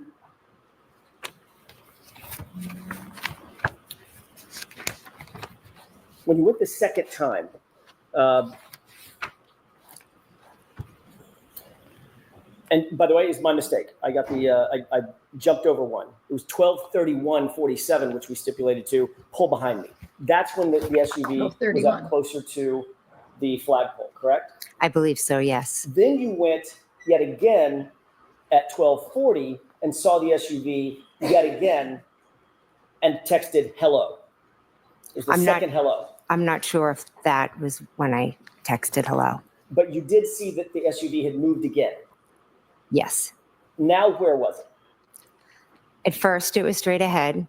Then it was at the flagpole. And then it was further up. Then at 12:42, 2 minutes later, you texted, where are you, correct? Yes. Okay. At that point, it was still up by the flagpole. No, I'm not saying that it was still outside. Where was it? I'm not sure where the vehicle was. At 12:45, you texted yet again, hello. Is that right? Yes, I did. You've indicated that was, you texted hello the last time you saw the vehicle. Is that right? I'm not saying that today, no. No, of course not. Well, did you say it previously? In my testimony, did I say that the last time I texted? Do you have that written that I could see? You just read it. Well, that was your question that you had read to me. I never came out and said that. Ms. McCabe, I asked you if you testified to that a year ago. That's my question. Did you testify to that a year ago, that when you went, every single time you went to the door, you texted something because seeing the vehicle prompted you to text something to John? That's a summary of maybe the, Did you testify to that a year ago? to what, that when I went to the door. Yeah, different times when I went to the door, I did text, yes. And then you testified as well that you went to the door a final time and saw that the SUV was gone. It had left, correct? Yes, at one point I did. And that was just a couple of minutes after your last text at 12:45. Is that right? I'm not sure of the time. This is tripping her up because her original timeline has changed. But these texts are holding her feet to the fire because they come with a timeline. So she can't use the old timeline because her feet are being held to the fire with this timeline. And in this timeline, they can no longer say it seems like it was 12:40, that supposedly somewhere around in there, that's supposedly when Karen Reed backed up and ran over him. That's why she's fighting this so hard. That's why she's being obtuse. That's why it's pulling teeth to get her to say anything right now. As a matter of fact, you've testified previously that it was around 12:50 that you last went to the door and noted that the car was completely gone. Is that right? I'm not sure of that. You're not sure of that? No, if you could show me, I'd appreciate it.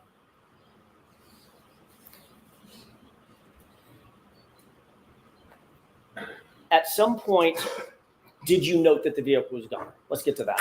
Yes. Around what time was that? I do don't not know. know. 12:45, a little before, a little after?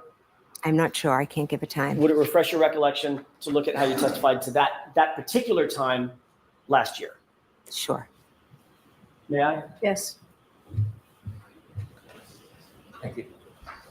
The highlighted portion, Thank Ms. you. McCabe? See, they were all in cahoots. And they came up with the timeline. Da da da da da da da da da da. Well, now there's going to be proof that it didn't happen that way.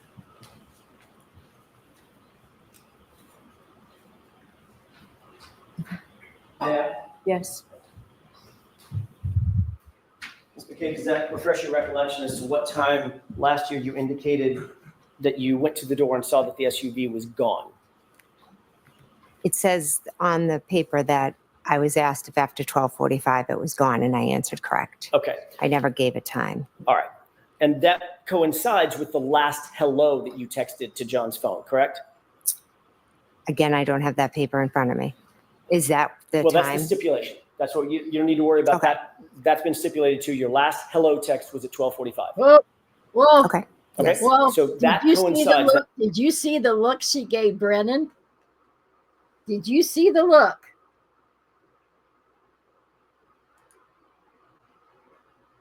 To the door and saw that the SUV was gone. It says on the paper that I was asked if after 12:45 it was gone, and I answered correct. Okay, I never gave a time. all right. Watch. And that watch. coincides with the last hello that you texted to John's phone, correct? Again, I don't have that paper in front of me. Is that the Well, that's time? the stipulation. That's what you don't need to worry about Okay. that. That's been stipulated to. Your last to John's phone. Did you see correct? that? Watch her. Again, I don't have that paper in front of me. Is that the Well, time? that's the stipulation. That's what you don't need to worry about Okay. that. That's been stipulated to. Your last to John's phone, correct? That's the stipulation. Again, I don't have that paper in And front she of me. glares Is at that Brendan. the Well, that's time? the stipulation. That's what you don't need to worry about Okay. that. That's been stipulated to. Your last hello text was at 12:45. Okay. Okay, Yes. so that coincides, see that that? testimony from last year And again- coincides with your last text message saying hello. You noted that the SUV at that point had gone, had left, correct? Correct. So if I hear your testimony correctly, you saw the SUV in position 1. Yes. There was a text or something, or 2 maybe. Then you saw it in position 2. You went back to the door and noted that SUV had moved and it was now closer to the flagpole, correct? We've just asked 2 questions. it had moved closer to the The flagpole. first question is, you said I saw it and I sent a text or two. I know I just said one here. Okay. Then you saw it a second time, Correct. and now it's closer to the flagpole. Yes, correct. And there's texting going on. I'm not getting down to the minute of the text, but there's texting going on. You're sending texts. I'm sending, yes. Then you went back to the door a third time and saw that it had moved beyond the flagpole, correct? Correct. Then, according to your testimony last year, you went back to the door at least a fourth time to see that it was gone, correct? I believe so, yes. Okay, so at bare 12:45. minimum, based on your testimony today, you were at the door, looking out the window at that portion of either the yard directly in front of you, and in front of the house, or toward the flagpole, or beyond the flagpole, 4 times, correct? Yep. From last year's testimony, but what I remember today No, Ms. with McKay, that's not certainty my is question. twice. You need to let her answer the question. Oh, come on, Judge. Answer your question, please. Go ahead. What I remember certainty is looking at it out front at the flagpole and beyond. I don't remember how many times I went up to the door. I was back and forth. Right, but according to you, you saw the car in 3 different positions, correct? Correct. So that's at least 3 times to the door, correct? Correct. And you saw the car gone, right? Correct. 3 plus 1 is 4, correct? Correct. So now you're telling us that you went to the door a minimum of 4 times and looked across that yard at the SUV, correct? Correct. Okay. God.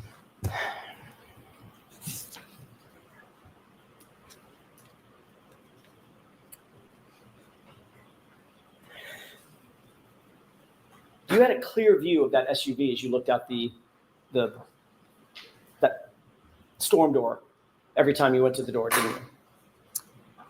It was dark and snowing, but I could see a vehicle out there, yes. Oh, As a now matter of we're fact, you've changing. indicated that it was a clear view. There was nothing obstructing your vision, correct? No, there was nothing but the weather conditions. And you indicated that, and by the way, the blizzard had basically just started. There was a dusting on the ground. It was snowing. It was accumulating. Right, but it was early Correct. in the storm. Oh, yes, absolutely. Right.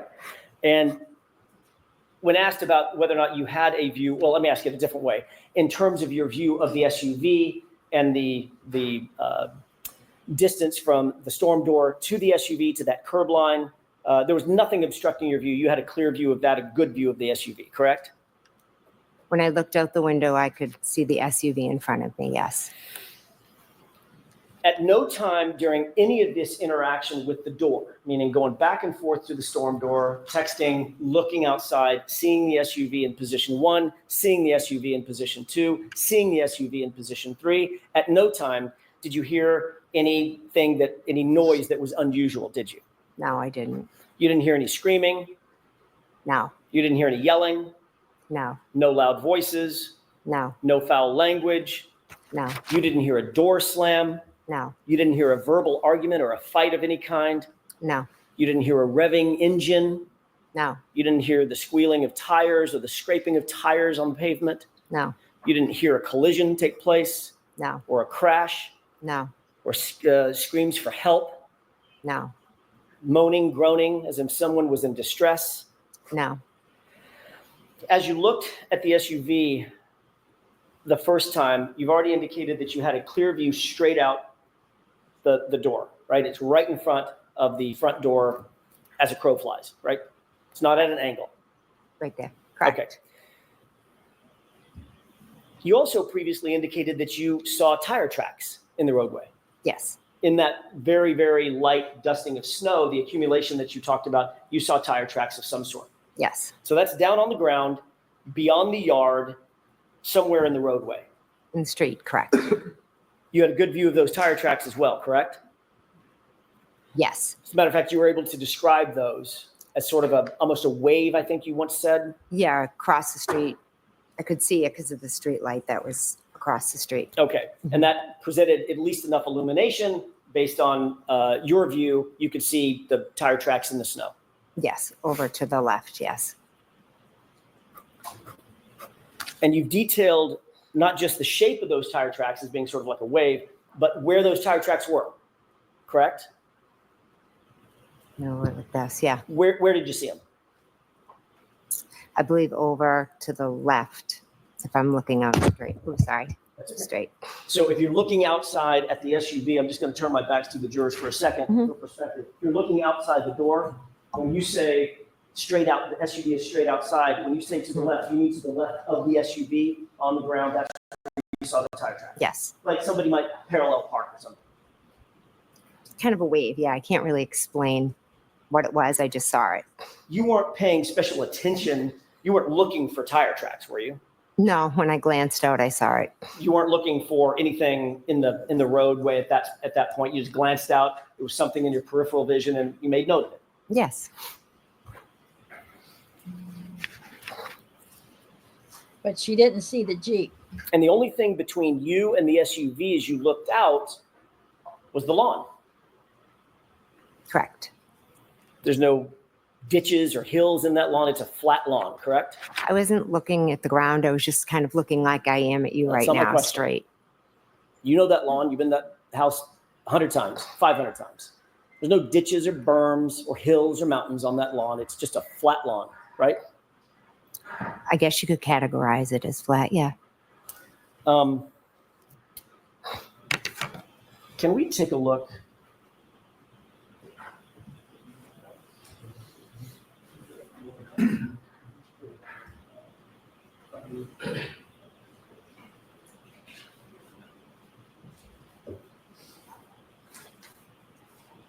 May I approach, Your Honor? Yes.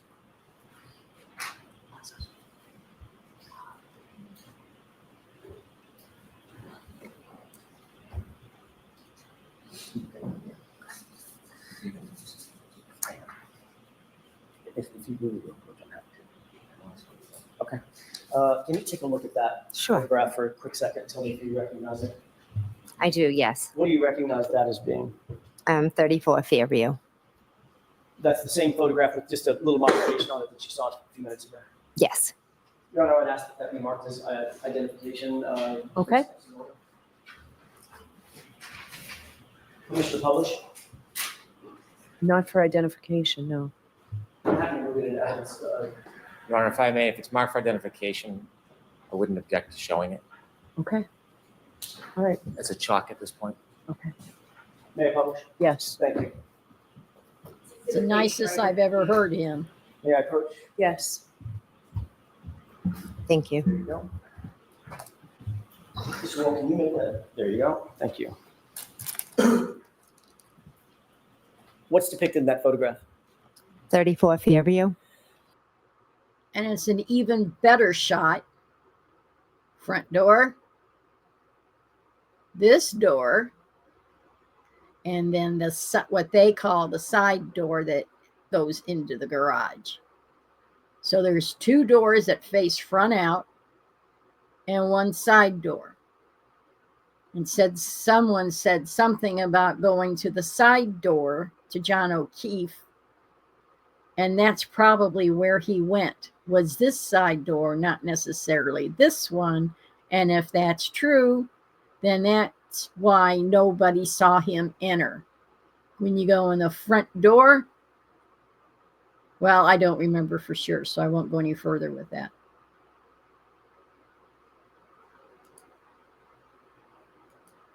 Do you see the front door that you went in? I do. Yes. Can you point it out for the jurors, please? Sure.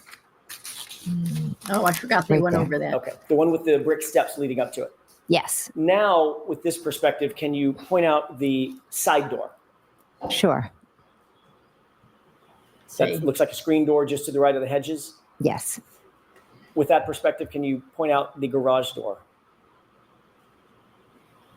see, they called this the side Or door. that one. Sorry. That's just to the right of the window inside that recess of the home? Yes. And does that fairly and accurately depict the lawn as it was on January 28th, 29th, other than the fact that it's different weather, the Right. shape of the lawn? Yes. Okay, thank you. We can put that down, Mr. Wolf. So what was that marked as, Madam Court Reporter? Thank you. Your Honor, I would ask to move that in evidence. If we need to take a minute on that, I'm happy to, but That is my request. Is there an issue? No, I won't object. Okay. 46. Thank you, Your Honor. 46. May I continue, Your Honor? Yes. The first time you looked out over that lawn to the SUV, you did not see John O'Keefe, did you? No, I did not. He was not outside that SUV. No, He was not standing or sitting. Excuse not me. that I saw. He certainly wasn't on the ground, was he? Not that I saw. The second time Excuse me. you looked out and saw the SUV, now the SUV is more toward the flagpole, correct? Yes, And you had a clear field of view between you standing at that door and the SUV. You've already described that view, correct? I can see the SUV, correct. Correct. And you could see everything in front of the SUV as well, couldn't you?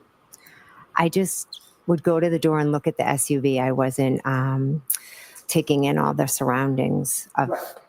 But just like you weren't taking in the surroundings, specifically looking for tire tracks, when you saw the SUV standing or sitting right in front of you, you saw that through your peripheral vision, you know, the tire track.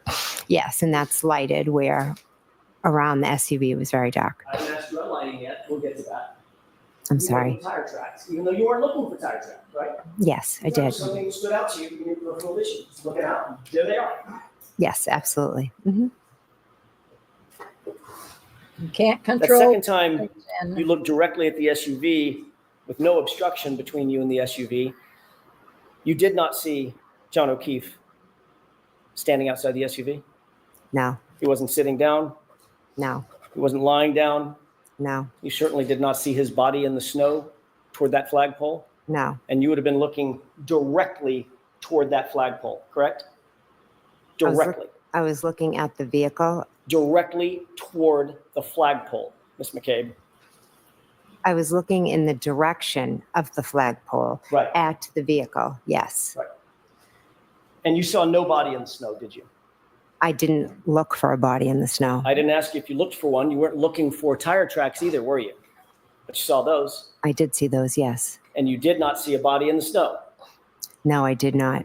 John O'Keefe, 6'2", 216 pounds, brawny guy, big boy, right? I don't think I'd refer to him as a big boy, but he was tall, yes. All right. You certainly didn't see him prostrate in the snow the way you found him the next morning, correct? Later that morning, I didn't see anything on the ground, no. correct. The third time you looked out toward that SUV, it's still in the direction of the flagpole, but a little further up, a little deeper to the right, correct? Yes. Again, looking directly in the direction, at least, of the flagpole and that area of the yard, you're looking beyond that to the SUV, correct? Yes. You did not see John O'Keefe standing outside the vehicle.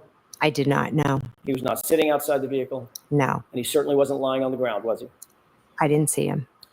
And the last time you looked out, Miss McCabe, this is now 12:45 or so.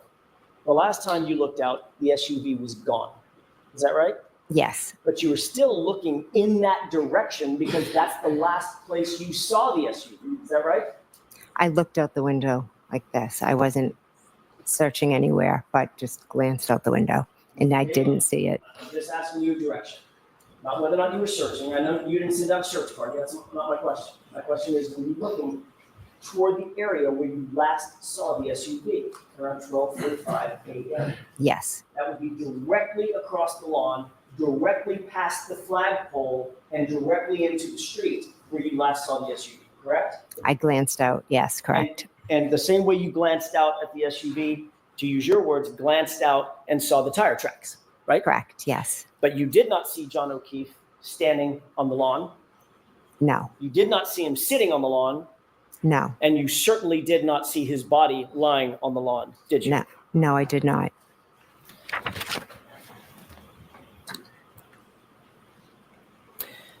Ultimately, you left the location that night, the gathering at 34 Fairview. Is that right? You didn't spend the night there? No, I went home. About what time was it that you left the location? Approximately, it was after 1:30. Approximately 1:30, 1:45. So this is maybe an hour later, later than what we've just been discussing. Yes. Seeing the SUV. Who did you leave with? I left with my husband, Matt, and Julie Nagel and Sarah Levinson. Who was driving? Sorry, my husband, Matt, was driving. And where was Sarah Levinson and Julie Nagel sitting in that SUV? They were in the back seat. By the way, what kind of SUV were you in that night? A Yukon. Big- Four-door, yeah, extended big- seating? Yes, When the SUV pulled out of the drive, it was in the driveway? yes. When the SUV backed out of the driveway, doing a 3-point turn, backed out of the driveway, did it go toward Chapman or did it go toward Cedar Crest? It went towards Chapman. So as you backed out of the driveway, you would have been heading up toward the flagpole side of the property rather than back toward the driveway side of the property, correct? Correct. You would have driven directly adjacent to the area where John O'Keefe's body was later discovered at 6:04, 6:03 a.m., correct? Yes, correct. You were seated in the passenger seat of the vehicle, not the driver's seat. Correct. You were seated in the front of the vehicle, not the back seat. Correct. You would have been closest to the yard as y'all drove past, correct? Correct. That's a newer model Yukon. I'm assuming that the headlights automatically turn on at night. Yes. So the headlights were illuminated. Yes. Did your husband, Matt, did he turn on the brights or did he leave the beams on low? Or do you know? I don't know. But certainly the area in front of that SUV, that Yukon, was well lit. The lights were on. Yes. You did not see anything out of the ordinary as you drove right by that location, did you? I was looking in the back seat when we were driving. Did you see anything out of the ordinary on that lawn as you drove by in that SUV? No, because I wasn't looking at the lawn. You certainly did not see John O'Keefe dressed in dark clothing laying prostrate in the lawn. No, I did not. You said that you were turned around talking to the other young ladies in the SUV, Julie Nagel and Sarah Levinson. Is that right? Yes. You indicated that you were engaged with them about a conversation having to do with bread and maybe peanut butter or something.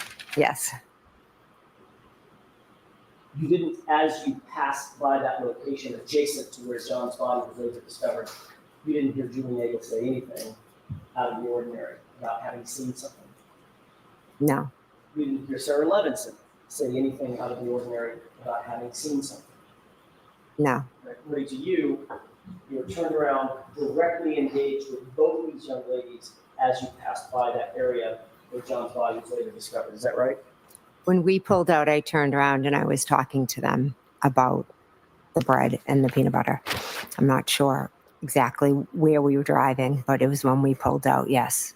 You certainly never heard anybody say anything like, what was that, or anything close to that. No, I didn't.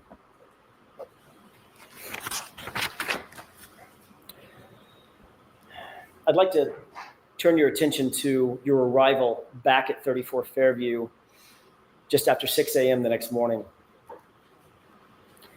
You indicate that the visibility was relatively poor and that you could not see John O'Keefe on that lawn from your perspective, correct? The visibility was extremely poor, and no, I could not see him. You were in the front seat, passenger side. Yes, I was.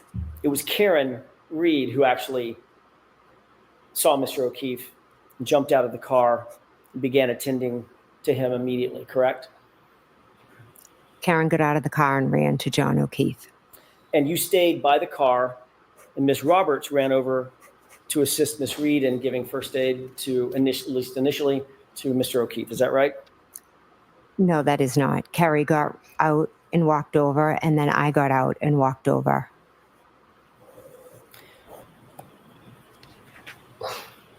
You indicated that She's changing the story again. well, let me ask a different question. Yesterday, you testified in pretty significant detail that when you got out of the car, you could not see anything even close to the flagpole, correct? Visibility was very bad. Yes. Matter of fact, you used the word whiteout conditions. Is that right? Yes, I did. Whiteout conditions, you basically can't see your hand in front of your face. I wouldn't say that extreme, but I used whiteout as there's just snow coming at you. You were specifically asked by Mr. Brennan, how close did you have to get before you could actually see anything of note where Miss Reed had gone? Is that right? Yes. You testified yesterday that you could see just merely shadowy figures of Miss Reed and Carrie Roberts, and it wasn't until you got very close over to them that you could see John, in your words. Correct. As a matter of fact, you followed that up by saying that that was the first moment, once you got basically on top of them, that was the first moment that you realized that it was John, that there was a body on the ground, correct? I said as I got close to them, I don't think on top of them. Fair enough. It's my words, not yours. You did say, quote, very close to them, correct? I'd have to see it, but Well, you just It was testified on- to it yesterday. You remember saying, I had to get very close to them. I know I said I had got very close to them or close to them, something like that. Okay. Yes. Hmm. I don't have a transcript of yesterday's testimony. I'm sorry. Last year, you testified to something very different than that, though, didn't you? No. Isn't it true that last year you testified that you got out on the passenger side of the vehicle, which is, we'll agree, the furthest side from the lawn, as Miss Roberts was driving from Chapman toward Crestview, Cedar Crest, correct? Yes. You testified that you were on the passenger side, and as you got out of the vehicle, you noted that Karen Reed was already at John. Is that right? As I got out and walked around the back of the vehicle, the shadowy figure of Karen had already gotten onto something. You further testified that as you got out of the vehicle, you noted that she straddled John, lifted up her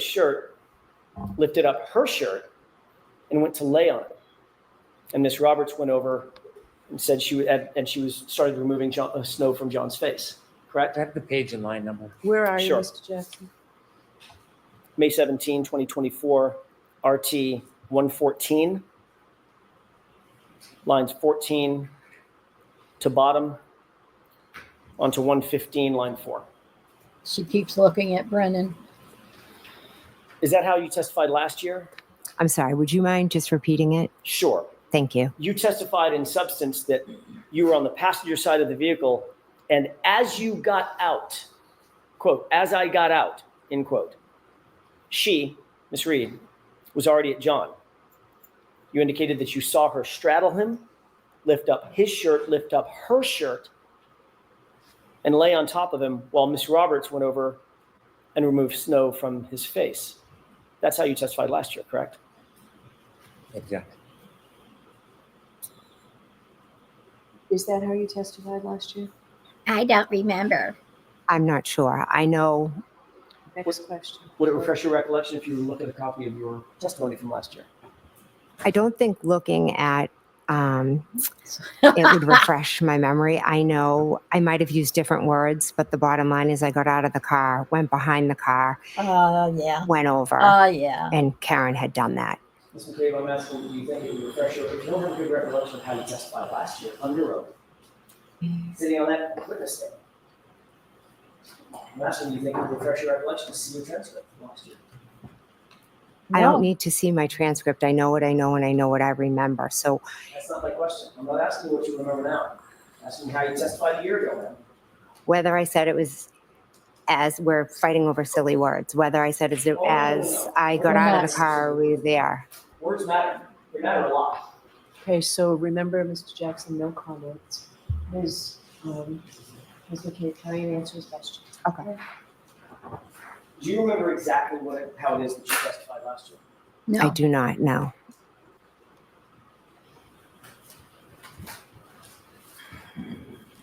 Mayor Pro Tem. Yes. She's such a squirrel.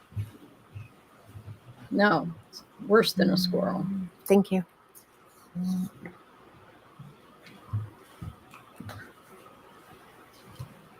She's not gonna.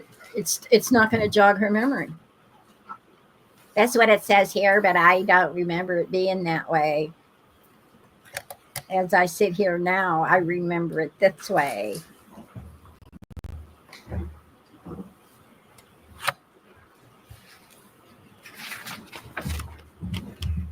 And it doesn't matter to her that she's testifying under oath.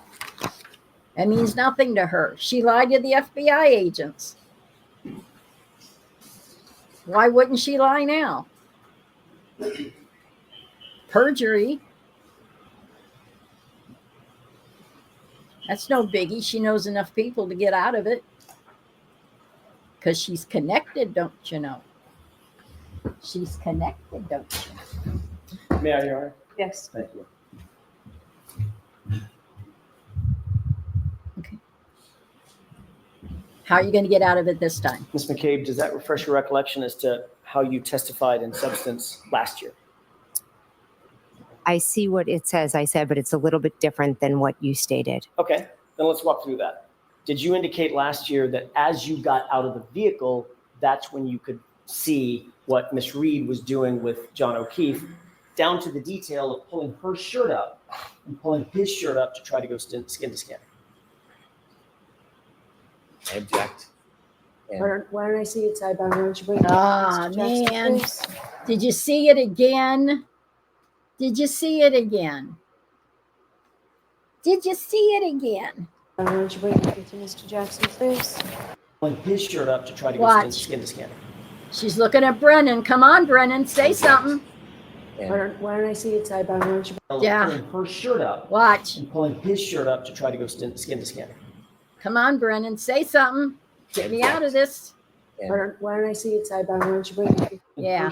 Did you indicate last year that as you got out of the vehicle, that's when you could see what Miss Reed was doing with John O'Keefe, down to the detail of pulling her shirt up and pulling his shirt up to try to go skin to skin? Come on, Brennan. I object. And Why don't I see it sidebar? Why don't you bring it to Mr. Yeah, Jackson, please? sidebar. They're going to sidebar. Bunch of jerks. Answer, I was on the passenger side. Is it true that, All right, now you can go ahead. thank you.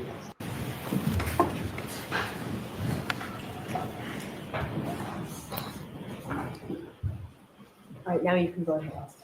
Thank you. Ms. McCabe, is it true that you had the following colloquy last year on this subject? Answer, I was on the passenger side, so as I got out, she was already at John. Question, so she gets out and essentially makes a beeline over to where John was. Answer, correct. Question, and you're getting out of the passenger side, and by the time you come around the car, she's already there. Answer, yes. Question, and when she gets over there, what, if anything, could you see at that point? Answer, she straddles John and lifts up his shirt. And then she lifted up her shirt and went to lay on it. And Miss Roberts went over and she was removing the snow from his face. Is that how you testified last year? Yes, that's how I answered the questions. Okay. Clearly, you didn't indicate last year that it was whiteout conditions. You could see nothing of the kind, and you had to get, quote unquote, very close to him before you could see anything, correct? objection.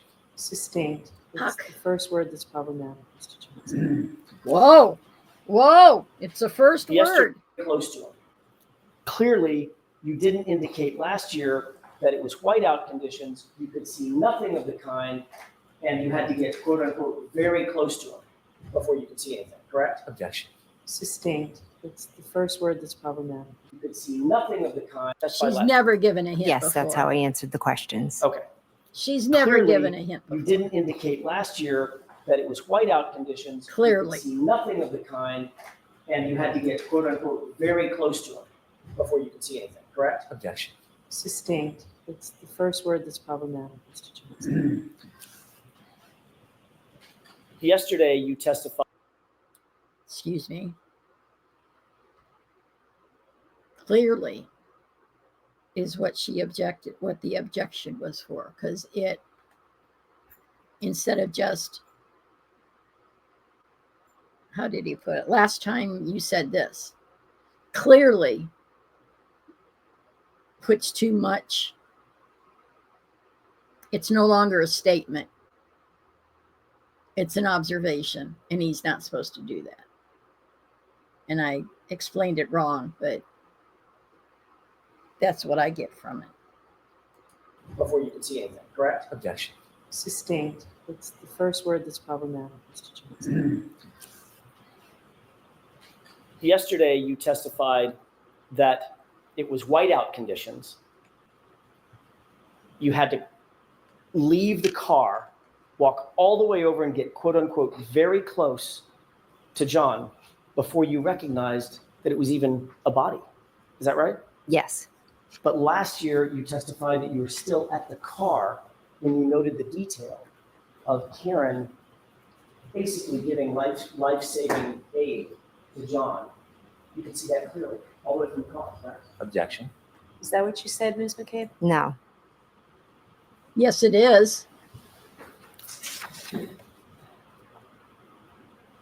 Yes, it is. Is there a reason, Ms. McCabe, that you might wish to improve your testimony this year than last year, over last year, with regard to the distance that you could see Ms. Reed engaged with Mr. O'Keefe? No. Yes. Are you trying to suggest or improve your testimony to suggest that you had no idea that there was a body there and nobody reasonably could have even seen a body there as you drove by? Objection. Is that what you're trying to say, Ms. Reed?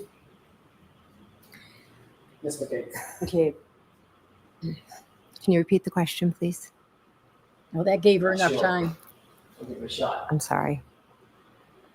Are you trying to improve your testimony this year over last year to suggest that reasonably nobody could have seen where John was from the car? I'm not trying to improve my testimony now. Yes, you are. Because they're trying to insinuate that Karen knew exactly where John was, that nobody else could see him, but she could, and she hollered, "Stop, there he is." No, she hollered, "There he is," first, and made Carrie stop the vehicle and ran to him. And she's trying to insinuate, well, he couldn't be seen from the street, so she must have known that he was there. That's what's going on.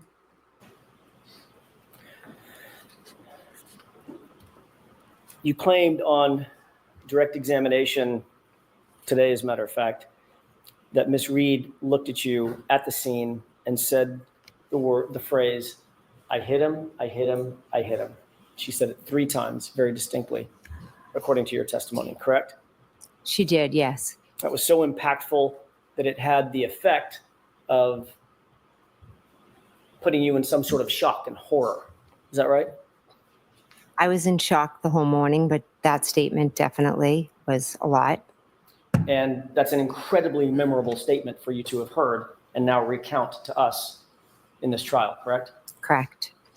Something that you wouldn't easily forget or overlook. Is that right? Something I wouldn't. Something you would not easily Correct. forget or overlook. Is that right? Correct, yes. As a matter of fact, some might say it's the centerpiece of your testimony. Objection. Sustained.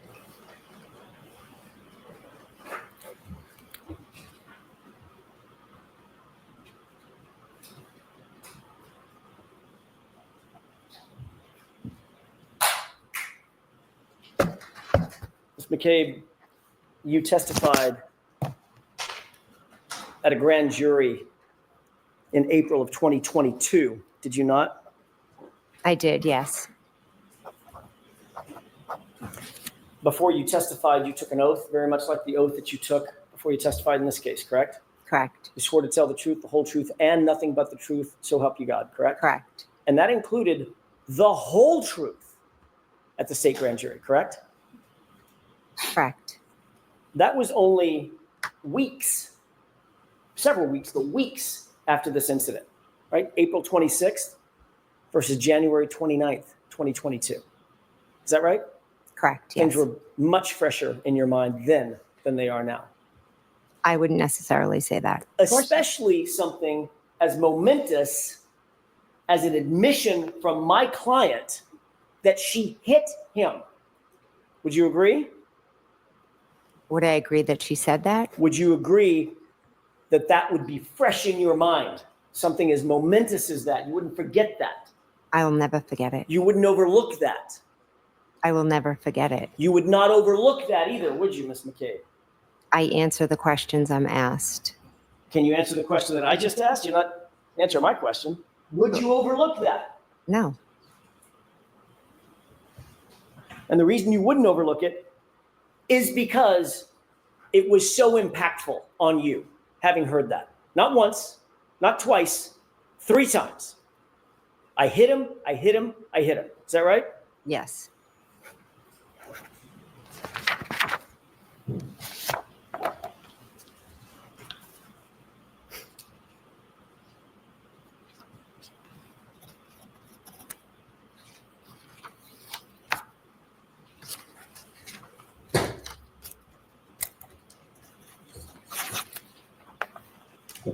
May I approach? Yes.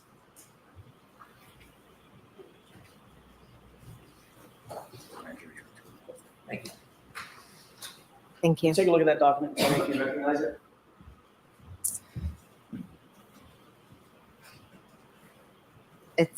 Yes, I see it.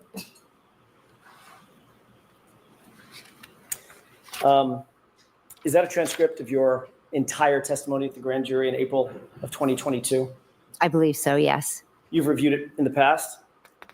I have read it about a year ago, yes. You read it in anticipation of your testimony a year ago, correct? Yes, I reviewed it. Have you reviewed it in preparation for your testimony today? No, I haven't. Yesterday. Ms.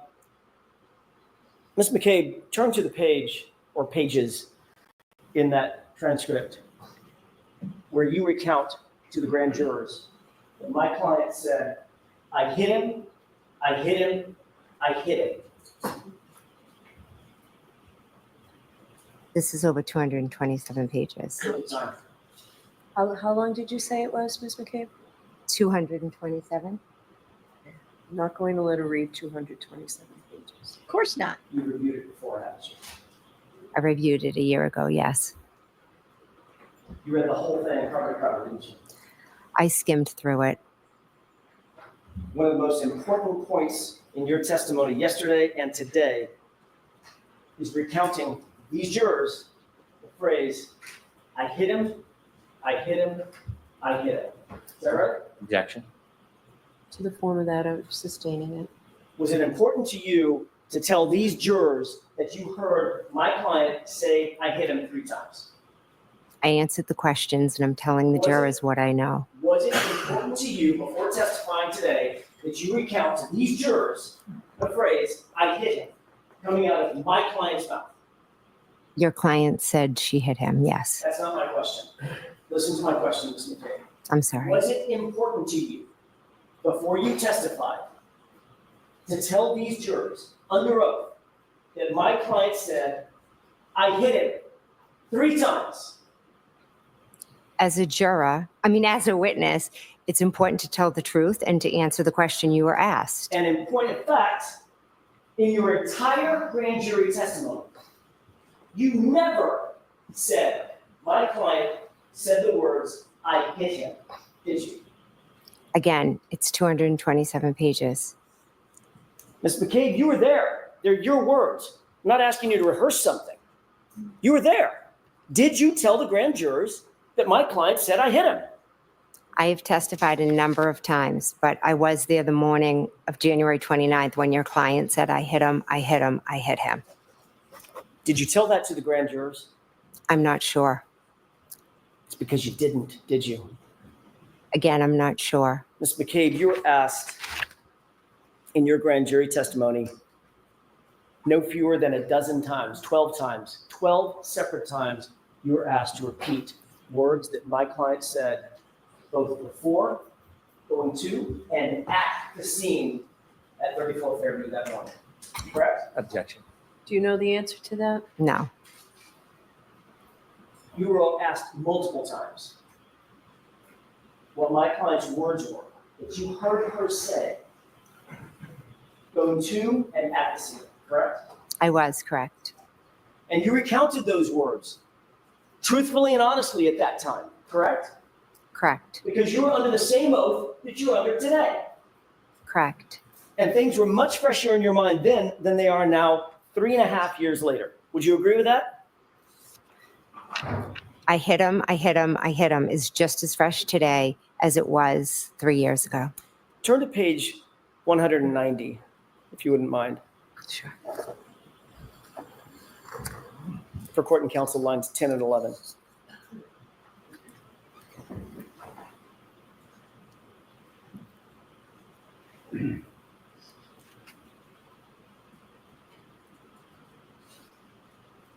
Which lines? I'm sorry. 10 and 11. Oh, okay, I'm sorry.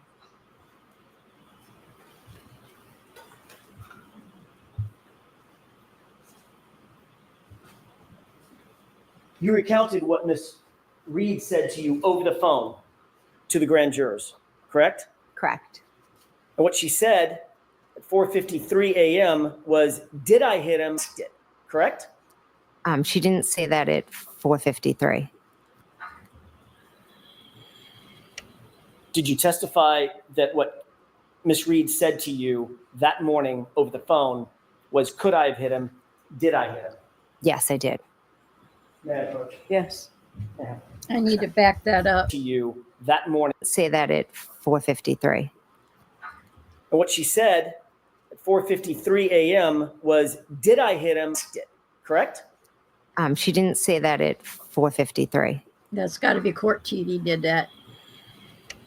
Did you testify that what Ms. Reed said to you that morning over the phone was, "Could I have hit him?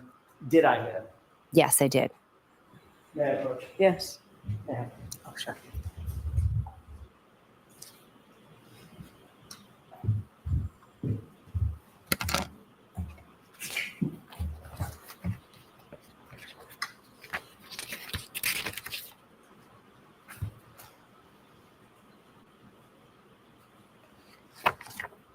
Just wanted to verify a page number, Your Honor.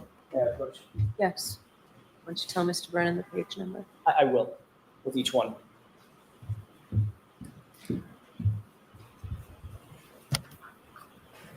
If you turn to page 192.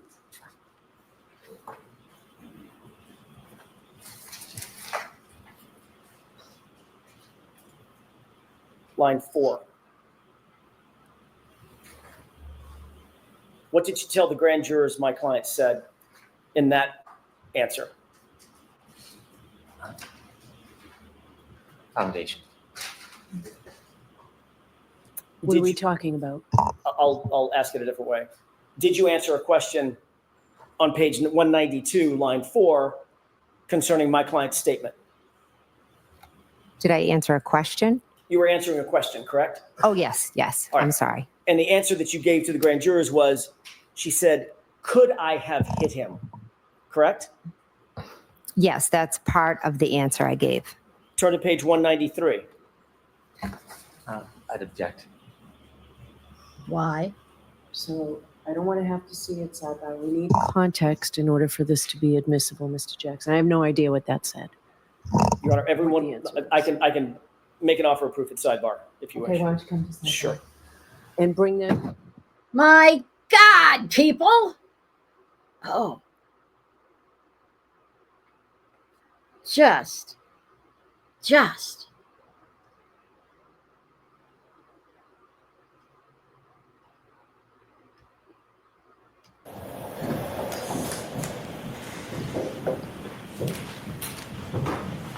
May I first witness? Yes. Do you have an extra copy for yourself, I have Mr. notes. Jackson? I have Okay. notes. Thank you. I think my notes will suffice.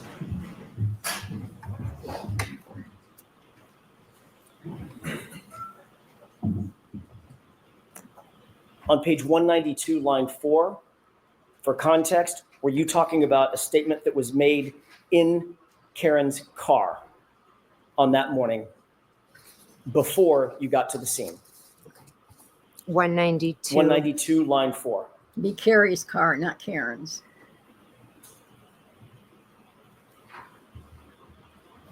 Yes, that was a comment she made in the car. And she said the phrase, you recounted that she said the phrase, could I have hit him? Correct? Yes, that was part of my answer. Take a look at page 193, line 1 through 2.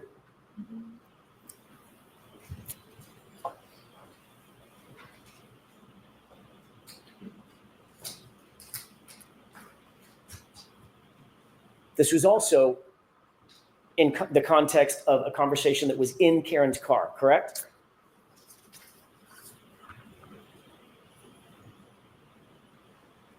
Yes. And the phrase that you attributed to my client was, could I have hit him? The question, correct? Yes. Page 193, line 23.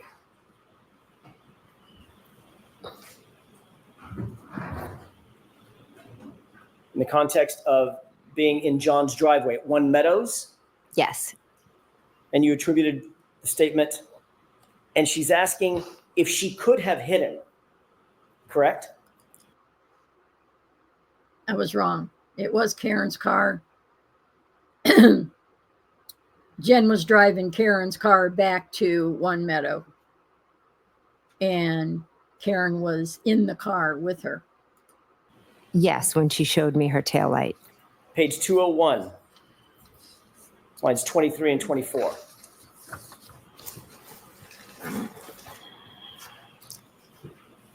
This is driving to Fairview. She asked, what if I hit him? Could I have hit him? Correct? Can you tell me the lines? I'm sorry, lines 23 and 24. Page 201. Okay, sorry.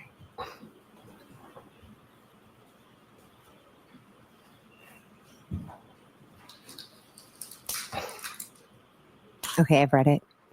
She stated, according to you, what if I hit him? Could I have hit him? Correct? Yes, she did. Page 202, top of the page, line 1 and 2.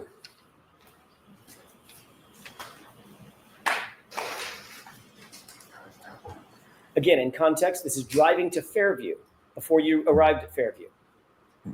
And she again asked, quote, according to you and your testimony in front of the grand jury, could I have hit him? Correct? Yes, I see that here as part of my answer. Then turn to page 208, lines 24 and 25. I think we're going through all 12 of them.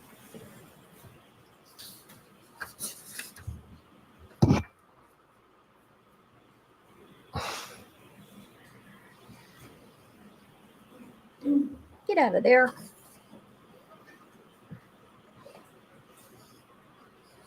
Lay down. I'm sorry, what lines 24 and 25? Lines 24 and 25, let me know when you've I've read them. Thank reviewed you. those. For context, this is at the scene outside Fairview. Yes. And you told those grand jurors under oath, she asked, did I hit him? Could I have hit him? Correct? Yes. On page 208, lines 24 and 20, I'm sorry, 208 and 209, going on to page 209, lines 1 through 3. You actually recounted to the grand jurors a conversation that you said my client had with a female EMT standing right there, exactly as you testified to today. Female EMT. You see that? I do, yes.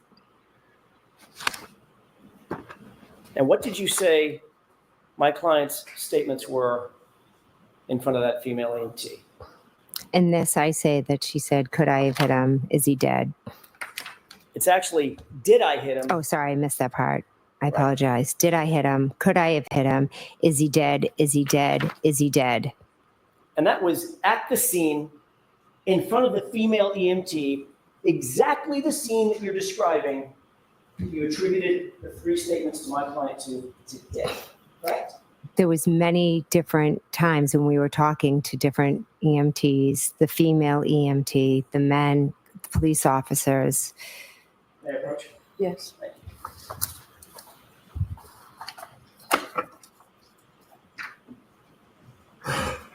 Yeah, just a moment, Your Honor. Sure.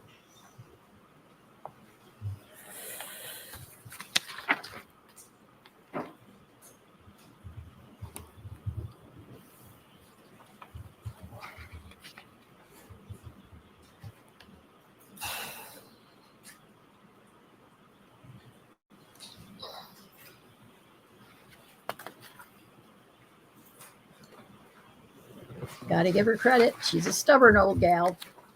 Ms.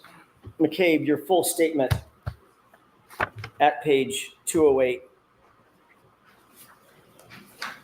starting at lines 22 through 25, going on to page 209,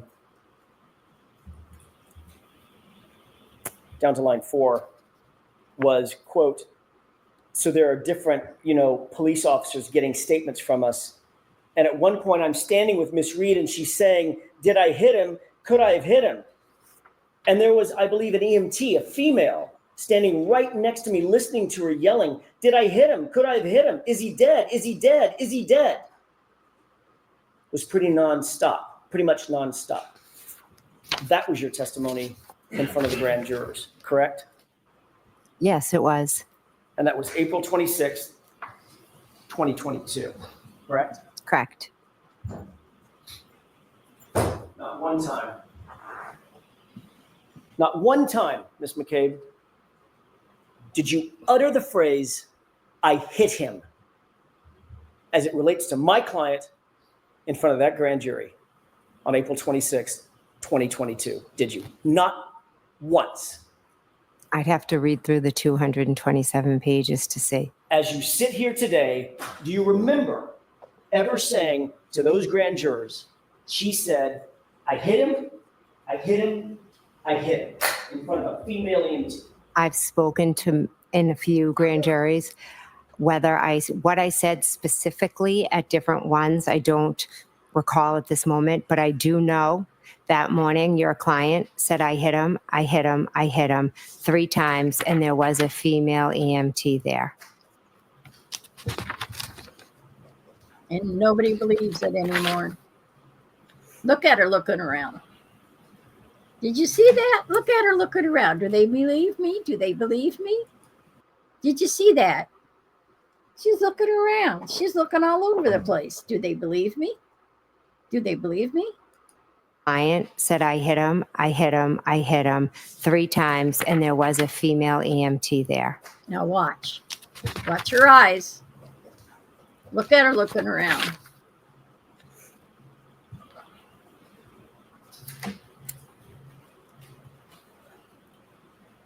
She's unbelievable. You spoke with Trooper Proctor just the same day, right? January 29th. Yes, Trooper Proctor was taking notes yes, about your conversation?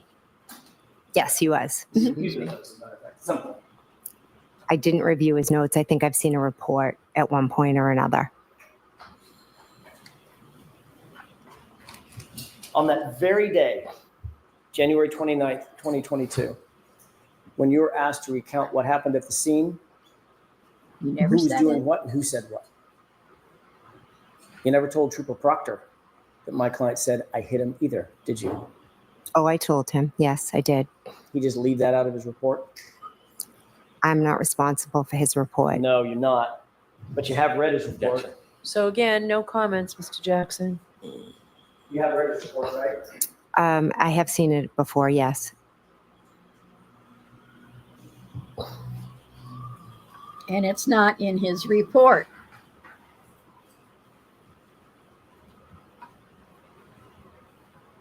May I approach you? Yes.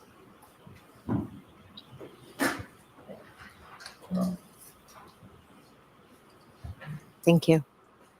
You looked at that report for another particular this morning. Do you still recognize it? Yes, I do.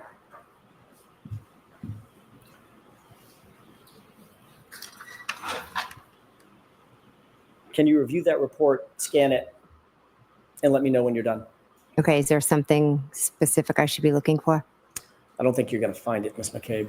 All I hit right, him. so again, jurors disregard the comments. So it's question answer format only. My question is, do you see the phrase, "I hit him," as it's attributable to my client in that report? Objection. Sustained.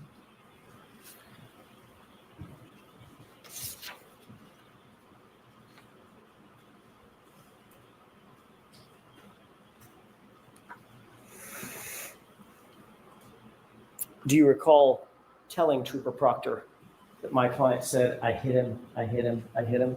Objection. Do you recall that? Yes, I told him. He was taking notes at the time. He was taking notes, correct? Those notes ended up being memorialized in a formal report. I'm assuming he, The report that you're holding. I object. Sustained. Does that appear to be a report of the January 29th, 11:35 or so a.m. interview that you did with Trooper Proctor? yes, it does. You said you reviewed that report in the past, Yes, in the past. and you're aware in no place in that report does the phrase "I hit him" show up anywhere, correct? Objection. Sustained. Can I approach? Yes. My God. Jeez. Oh, I'm sorry, I'm going to approach the witness. Sorry, Mr. Brennan, I'm sorry. I'm being vague. I was just grabbing the report back. Sorry.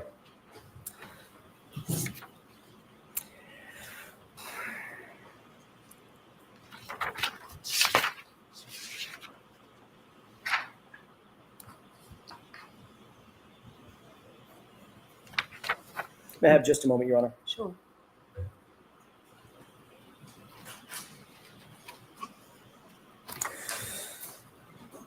I want to draw your attention to the very early morning hours of January 29th, around 4:53 a.m. when you indicated you received that phone call from Kaylee's phone.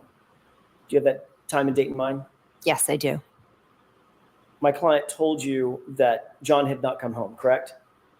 Yes, And you knew that Miss Reed at that point was awake and looking for John. I didn't know what, I just knew that she was awake and Looking for screaming. John. Right, because she was worried about where John was. Objection. Sustained. You've been asked who you communicated with first thing that morning after you received that first call from Miss Reed. Is that right? Yes, You were asked by Trooper Prince in her formal interview. Trooper Prince interviewed you on February 1st, about 3 days after the incident, correct? I met with a lot. I don't really remember specific days. Do you remember a female trooper Yes, I do, actually. in your house? Yes, Or I should say at your house? yes. That was around 3 days after the incident? Was it Tuesday, maybe? Yeah. I don't know. I wasn't there. I think so, yes, if Okay. it's the one I'm thinking. You were also asked at the same grand jury who you communicated with on the morning of January 29th. You Okay, remember that? not specifically. Would it refresh your recollection if we were to take a look at that, a specific page of that grand jury transcript? Sure.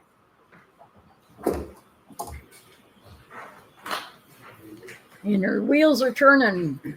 What's he getting at? What's he getting at? How do I avoid this?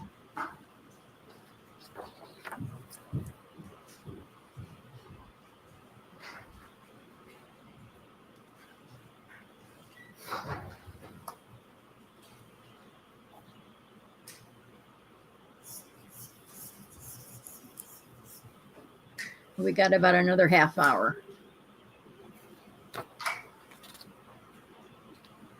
Maybe less. Do you need a couple of minutes, Mr. Jackson? I do, Your Honor. So jurors, why don't you stand up and stretch, okay? She's You can kind join and us. considerate, our Judge Bev.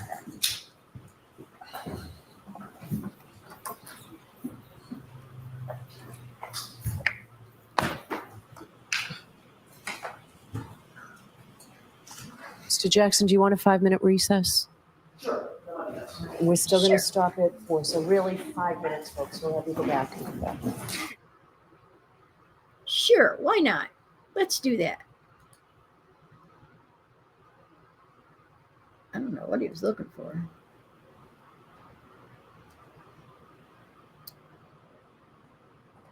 I'm happy I found these buttons again. Come on. We hear, oh well, that must be the jury coming in. Temperature must be dropping outside because I'm getting cold.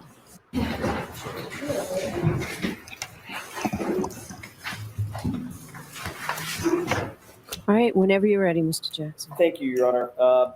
Ms. McCabe, I want to draw your attention back to the morning, later in the morning, after you're back at 34 Fairview, after the police have already cleared the scene, and you're back with your friends and family inside the home at 34 Fairview. We've already talked about the fact that the witnesses were not sequestered in any way. They were not separated in any way by the police. Is that right? We were just sitting together with friends Right. and family. So yeah, no. Everybody was free. All the friends and family that were in there were free to talk amongst themselves, which you did do, correct? Yes. All right. Everybody had the opportunity to say their piece and to listen to others say their piece as well. We had conversations. It was really nothing more than that. At some point, you did, I think you mentioned this on direct examination, you did reach out to Mike Lank. Is that right? Yes. Remind us who Mike Lank is in your world, in addition to being a Canton police officer, police sergeant, I think he was at the time. Who is he in your world? He was just a local guy that I, knew, was friendly with. And had gone to high school with? No. Was he ahead of you in high school? We weren't in high school at the same time. Got it. He was about 5 years ahead of you, is that right? Yes. Okay. But you'd known him or known of him from basically childhood or young adulthood. Yeah, just knew him from around town. At some point, you decided that you were going to call Sergeant Lank back to the scene because there was a piece of information that you wanted to provide him again. Provide him so he needed to come back again. Yes, Ultimately, you called him on his cell phone, right? I did. Yes. So you were close enough that you had his cell phone number. He had your cell phone number. No, I didn't have his cell phone number. Where'd you get that number? I asked Julie Albert for that number. So Julie had his cell phone number. Yes, she did. And Julie is Chris's wife. Yes. She was at the location. Yes. When I say the location, 34 Fairview that morning, Yes. as was Chris. He came at some point. I don't know if he was there when I called Officer Lank or not. As was Brian Higgins, correct? Yes, he was. He came back over to the location as well. Yes, he did. As a matter of fact, it was Brian Higgins who suggested that you reach out to Officer Lank. I'm not sure if it was him who suggested it. Someone suggested to you that you reach out to Officer Lank. Is that right? As I was sitting there remembering things, I believe, I can't say who did or didn't. So as you were sitting there remembering things, you weren't just remembering things, you were remembering things and then telling others things that you remembered. Oh, absolutely. So Yes. others were absorbing whatever information you were providing to them and vice versa. No one was really providing me any information because they didn't know what happened. Sorry, go ahead. Okay, I'm sorry. I was just sitting there trying to recount what had transpired since I got that 4:53 phone call. And one of the things that you decided you wanted to tell Sergeant Lank was a statement by my client. Yes. So you call Sergeant Lank on his cell phone, and you're able to get a hold of him, correct? Yes. Whatever he's doing, I'm guessing he was busy at the time. I don't know what he was doing. He's the first responder on a death of a police officer case that was just hours old. So he had to be busy. I would assume. I, again, don't know what he was doing. But in fact, after you got your phone call, you dropped everything and headed back to 34 Fairview, correct? Objection. Assisting. Did he come back to 34 Fairview quickly? He was there Fairly quickly, yes, I And would that was say. at your request, Yes, I called him and asked him to come back. because you told him that you had information that was important enough that he needed to get over there so you could tell him in person what this new information was. I called him and told him that I was remembering things and asked if he could come back. And he didn't just say, "Guys, just tell me what it is over the phone." He literally said, "Okay, I'm gonna get in my car, drive in a blizzard." It was still a blizzard, right? Yes, it was. I'm gonna get all my gear on, drive in a blizzard back over to 34 Fairview, get out of my cruiser, come into the house, and get ready for this new information that you're gonna give me, correct? He did not say all that, no. No, that's what he did. I have no idea what he did. I called him and then he came. Well, he didn't That's, walk over. I mean, he came over in his car, right? I would assume so, yes. Right. So he had to get in his car, drive over in a blizzard, get out of the car, walk through the blizzard, go in the front door, and get ready for this new meeting that he's gonna have, correct? Yes, that seems like steps one would take. And whatever it was that you wanted to tell him, you let him know it was important enough to have a special additional meeting. It wasn't something that you were just going to sit on. You wanted to give him this information immediately without hesitation, correct? He said if I remembered anything to give him a call, so I did. So when he came back over, he obviously had a notepad and a pen in his hand, correct? I believe he was taking notes. And you told him, you testified this morning that what you told him was Karen Reed said, "I hit him, I hit him, I hit him," right? Correct. But when he wrote this report, you said, she said, "I hope I didn't hit him." Correct? I don't have his report in front of me.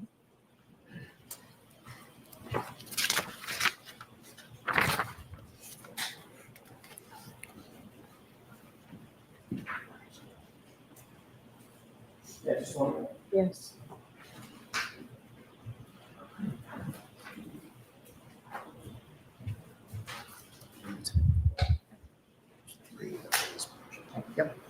Is he going to show her that? Thank you. You're welcome. My mic was muted. I forgot I did it because You he can was turn to the working. orange tab.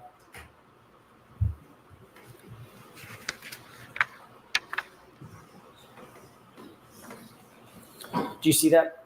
I do, yes. Okay, and you've had a chance to read it? Just the highlighted Okay. part. May I approach? Yes. Thank you.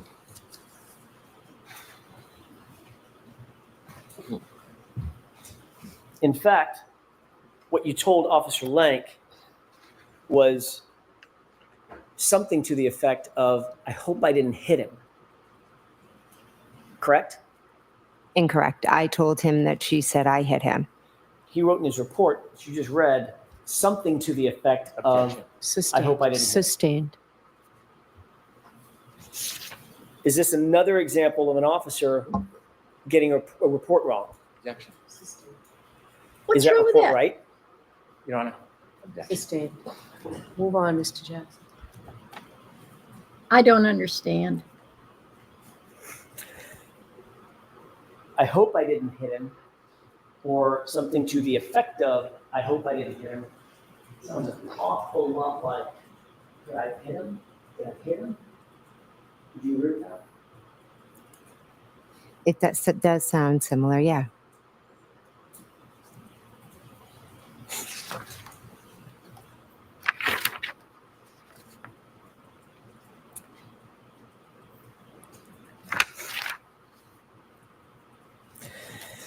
You testified yesterday that during that first phone call, that first phone conversation with Ms. Reed at 4:53 a.m., she told you, according to your testimony, that in that phone call, in that very first phone call, Ms. Reed said she had gotten into a fight, her taillight was cracked, and she asked, could I have hit him or did I hit him? Correct? Incorrect. Tell me where I'm wrong. The first phone call, she had said we got into a fight and he didn't come home and I left him at the waterfall. In the second phone call, once I told her that I saw her outside of my sister's house on Fairview, that is when she said, could she have hit him, and talked about her taillight. So 2 hours after Ms. Reed found John O'Keefe and began giving him CPR, you were interviewed by Sergeant Sean Good, correct? Objection. Ask the question differently, Mr. Jackson. 2 hours after Ms. Reed found Mr. O'Keefe, about 2 hours later, say 8 o'clock, 8:30 in the morning, after the scene was cleared, you were interviewed by Sean Good, were you not? Objection. Sustained. May we approach, Your Honor? Yes.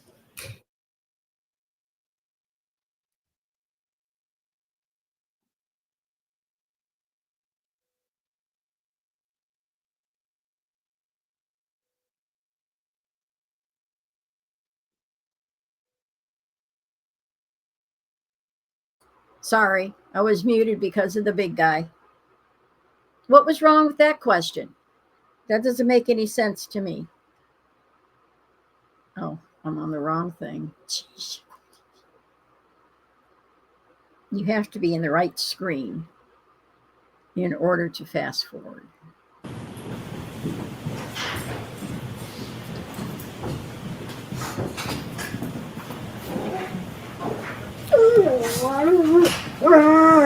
May I? Yes. Thank you. He's talking to me.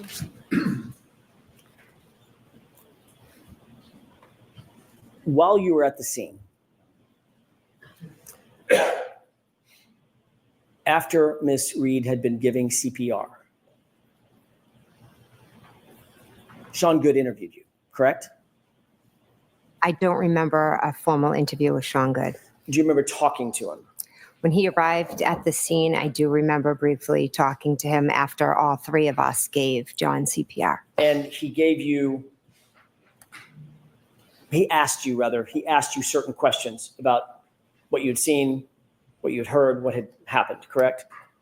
I have to tell you that I remember seeing him there and I remember talking to him, but I do not remember specifics of any conversation or any questions that he asked me. Do you remember him do you remember him asking you about any initial calls you had and you telling him about that 4:53 call and the early morning calls thereafter, the initial calls before you met up with Miss Reed?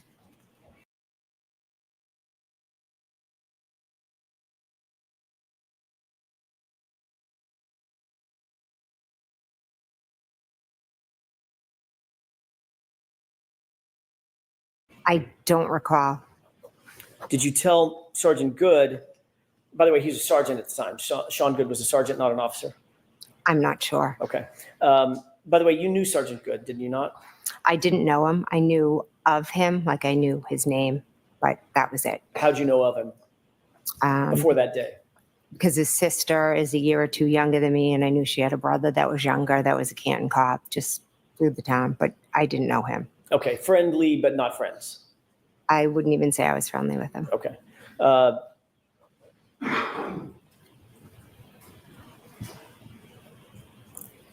You actually told Sergeant Good at the time when he asked about those first phone calls that when Miss Reed called you, she was inquiring about John's whereabouts, correct? Again, I don't recall my conversations with Sean Good. You certainly never mentioned to Sergeant Good the incessant screaming and hysteria that you've described here in court. Objection. Sustained. Did you ever mention anything about an argument or a fight to Sean Good? Objection. Sustained, Mr. Jackson. She said she didn't remember. Next question. I have to go through the series of machinations. I don't know what she remembers and doesn't remember. Next question, Mr. Jackson. Did you mention anything about a cracked taillight to Sergeant Good? Objection. Sustained. Do you have no memory at all about what you talked to Sergeant Good about? There were many officers there, Right. and like I said, I know I talked to Sergeant Good, but I do not remember the specifics of my conversation during that chaotic scene. Okay. I'm Well, sorry. Let me ask a different question. There were many officers there and many officers were asking you questions, correct?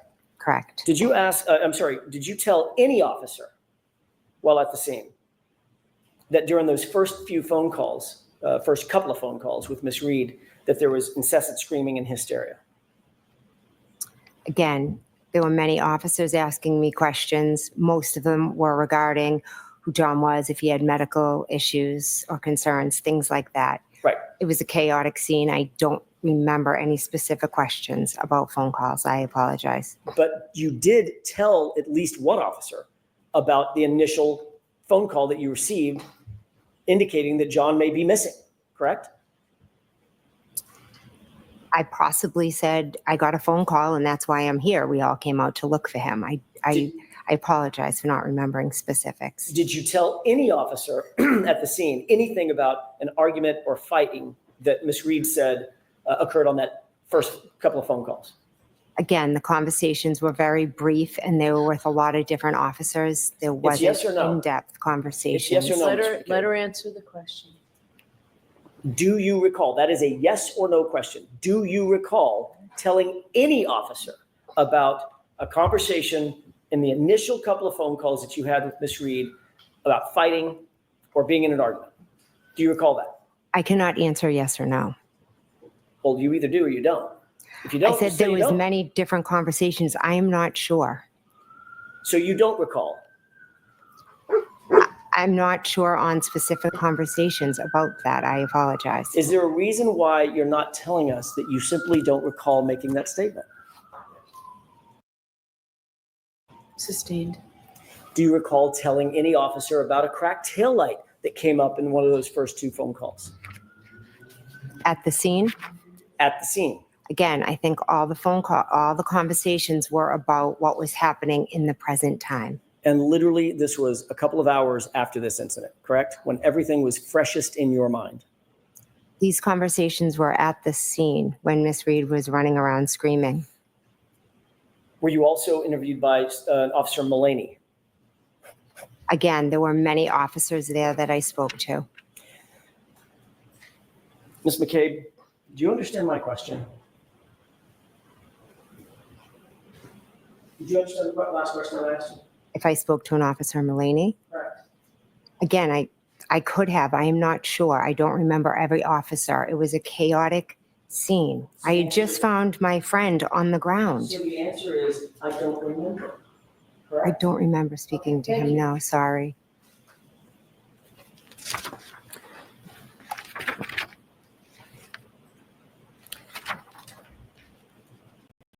Later that morning, you did have a conversation with Officer Lank that you actually do remember, correct? Yes, correct.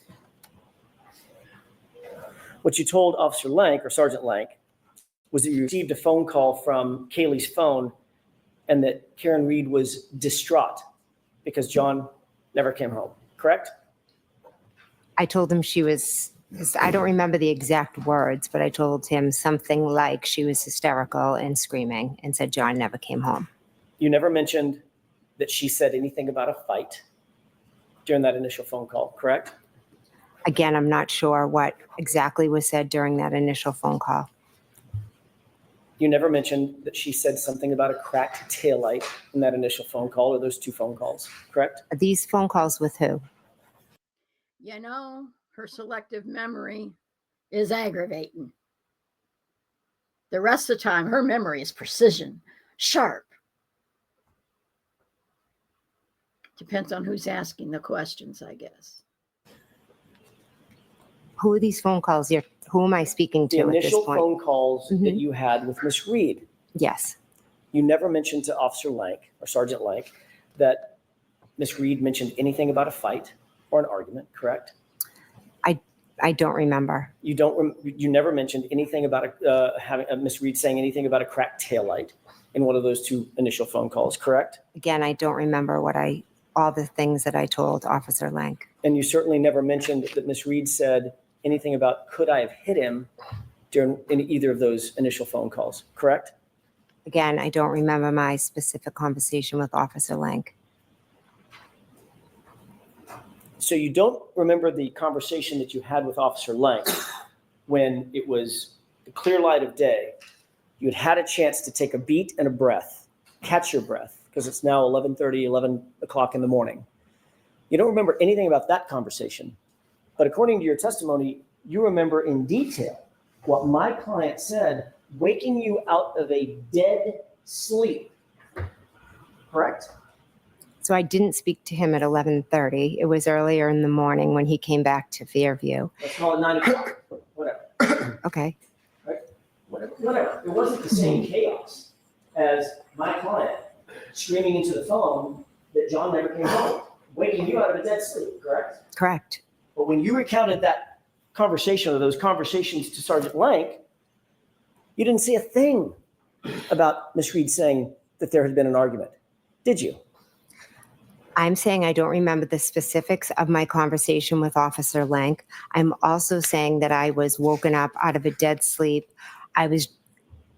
Karen showed up at my house screaming. I went out to help her look for John. And then we found one of my closest friends on the front lawn. And she was saying crazy things and acting crazy and Ms. McCabe, acting that's not my erratic. question. And so every Ms. McCabe, police that is officer not that my I question. spoke Let her to, finish. every police officer that I spoke to, I tried to answer their questions. That's ridiculous, Judge. She's not answering the question. She's going off on a tangent. You are supposed to be reining her in, not letting her go off and do her spiel so that she can try to win the jury to her side. The prosecution side, which is the side that you're on, and everything you do points to that. You are a sad excuse for a judge, in my opinion. The best I could. It took me hours and in some cases days to remember all the things that Miss Reed had said. My mind, I was in a state of shock. But the minute I remembered, she said, I hit him, I hit him, I hit him. I called Officer Lank. And your memory is getting better even as we sit here today, correct? There are certain things I will never forget, Mr. Jackson. Including the fact that you never, ever, ever said, she said the words I hit him to a grand jury when you were asked about it 3 months after the incident. Correct? She said, I hit him, I hit him, I hit You him. never told that to the grand jury, did you? I don't remember specifically that every grand jury and everything I said, but I can tell you with 100% accuracy, she screamed, I hit him, I hit him, I hit him. You never said that to the grand jurors. I don't recall if I You were did. there to get the truth, correct? The truth is, she said, I hit him, I hit him, I hit him. You were asked that specific question at the grand jury. What did she say at the scene in front of the female EMT? And you know what your answer was? You do, because you just read it. I wasn't asked what she was said at What the was the scene. answer to that question? I'm objecting. The objection sustained. Ask one more clear question, Mr. Jackson. What was the answer you gave in answer to the question about what was said by Miss Reed to the EMT, the female EMT at the scene? What did you say she said? I don't know if I was asked specifically what she said to a female EMT. All right, we're going to end this now. Your Honor, may I have one more question? Go ahead. I can't end it like this. You said Okay, she jurors, said- ignore the comments of counsel. Ask one question, Mr. Jackson. You said that she said, could I have hit him? Did I hit him in the presence of the female EMT? That's what you testified to under oath at the grand jury, isn't it? Yes, because she also said that. All right. So, folks, we are done for today. You remember tomorrow is the day that we're not in session. So we will see you Friday. Friday is a full day. And I have to give you those cautions. You can stay and file out after the jurors misbehave. Please do not discuss this case with anyone. Don't do any independent research or investigation into the case. If you happen to see, hear, or read about the case, please disregard it and let us know, and be very careful with your social media. Have a great night, a good day off tomorrow. We'll see you on Friday. Goodbye. Everything relies on the jury, in spite of what the judge does and what the prosecution does. This is just, it's a travesty.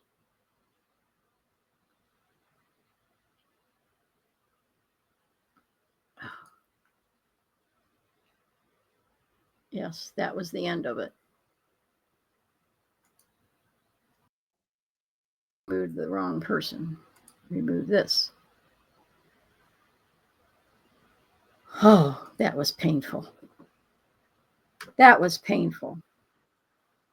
Oh,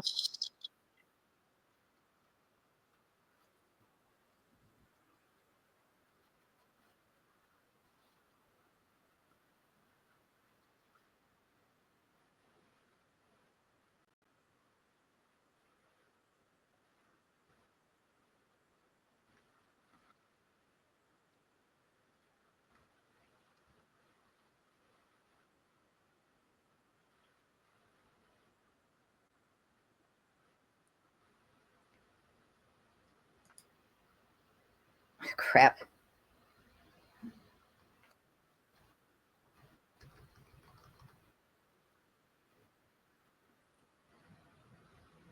Wonderful, wonderful. Well, there was a couple more seconds to that.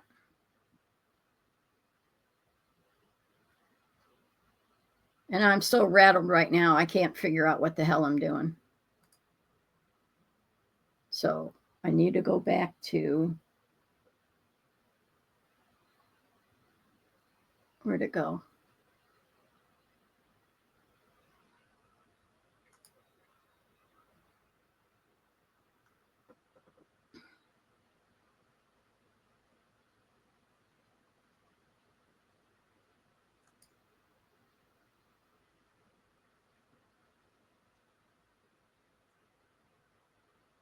Need to go back to Court TV, YouTube.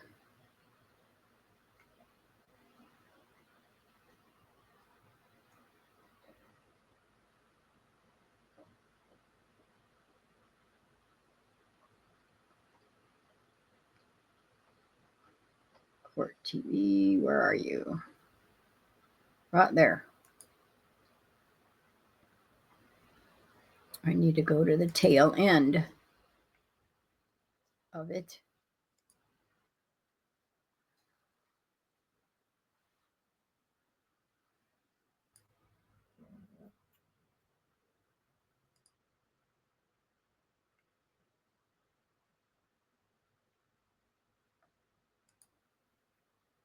So Boston 10 is the one, I think, that I need to find.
Okay, hopefully that came across.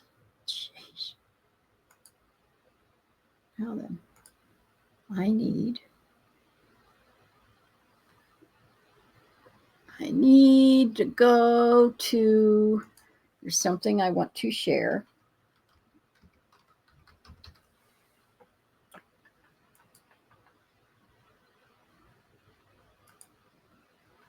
That's,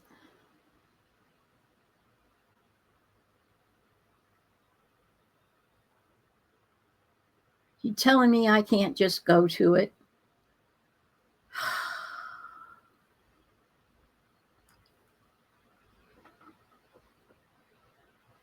I guess I can't just go to it.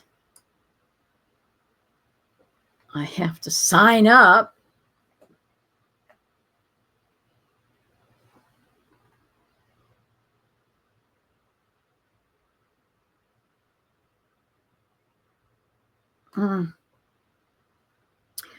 Well, we'll do this the awkward way.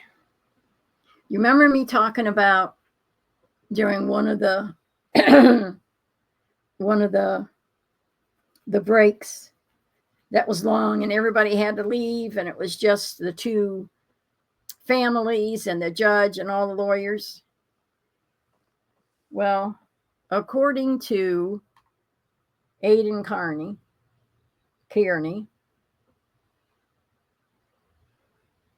on his Twitter post or X post, he says, Paul O'Keefe showed up with Aaron O'Keefe yesterday, which is when this was all going down, and they were reportedly admonished by Auntie Bev during the long morning break for making faces at Karen Reed that the jury could see. It's completely inappropriate, and I'm glad it was addressed. Paul's mind right now is apparently not singularly focused on the trial, according to the messages in my inbox. So I didn't see the making faces. I saw them chittering and laughing afterwards. So that might be what occurred. Don't know, but I wanted to put that out there because it sort of clarifies part of what I was getting at. Okay, my doggy is driving me nuts. So we'll go ahead and end this here. And I'll try to get these two versions put together. And we'll see if I'm able to do anything tomorrow. So hopefully I will, but we'll see.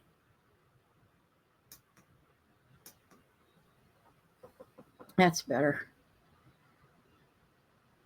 Okay. So until the next time I'm able to do this, which hopefully will be tomorrow, for the rest of the cross and redirect that will take place tomorrow, hopefully. So until then, get a good night's sleep, take care, and God bless.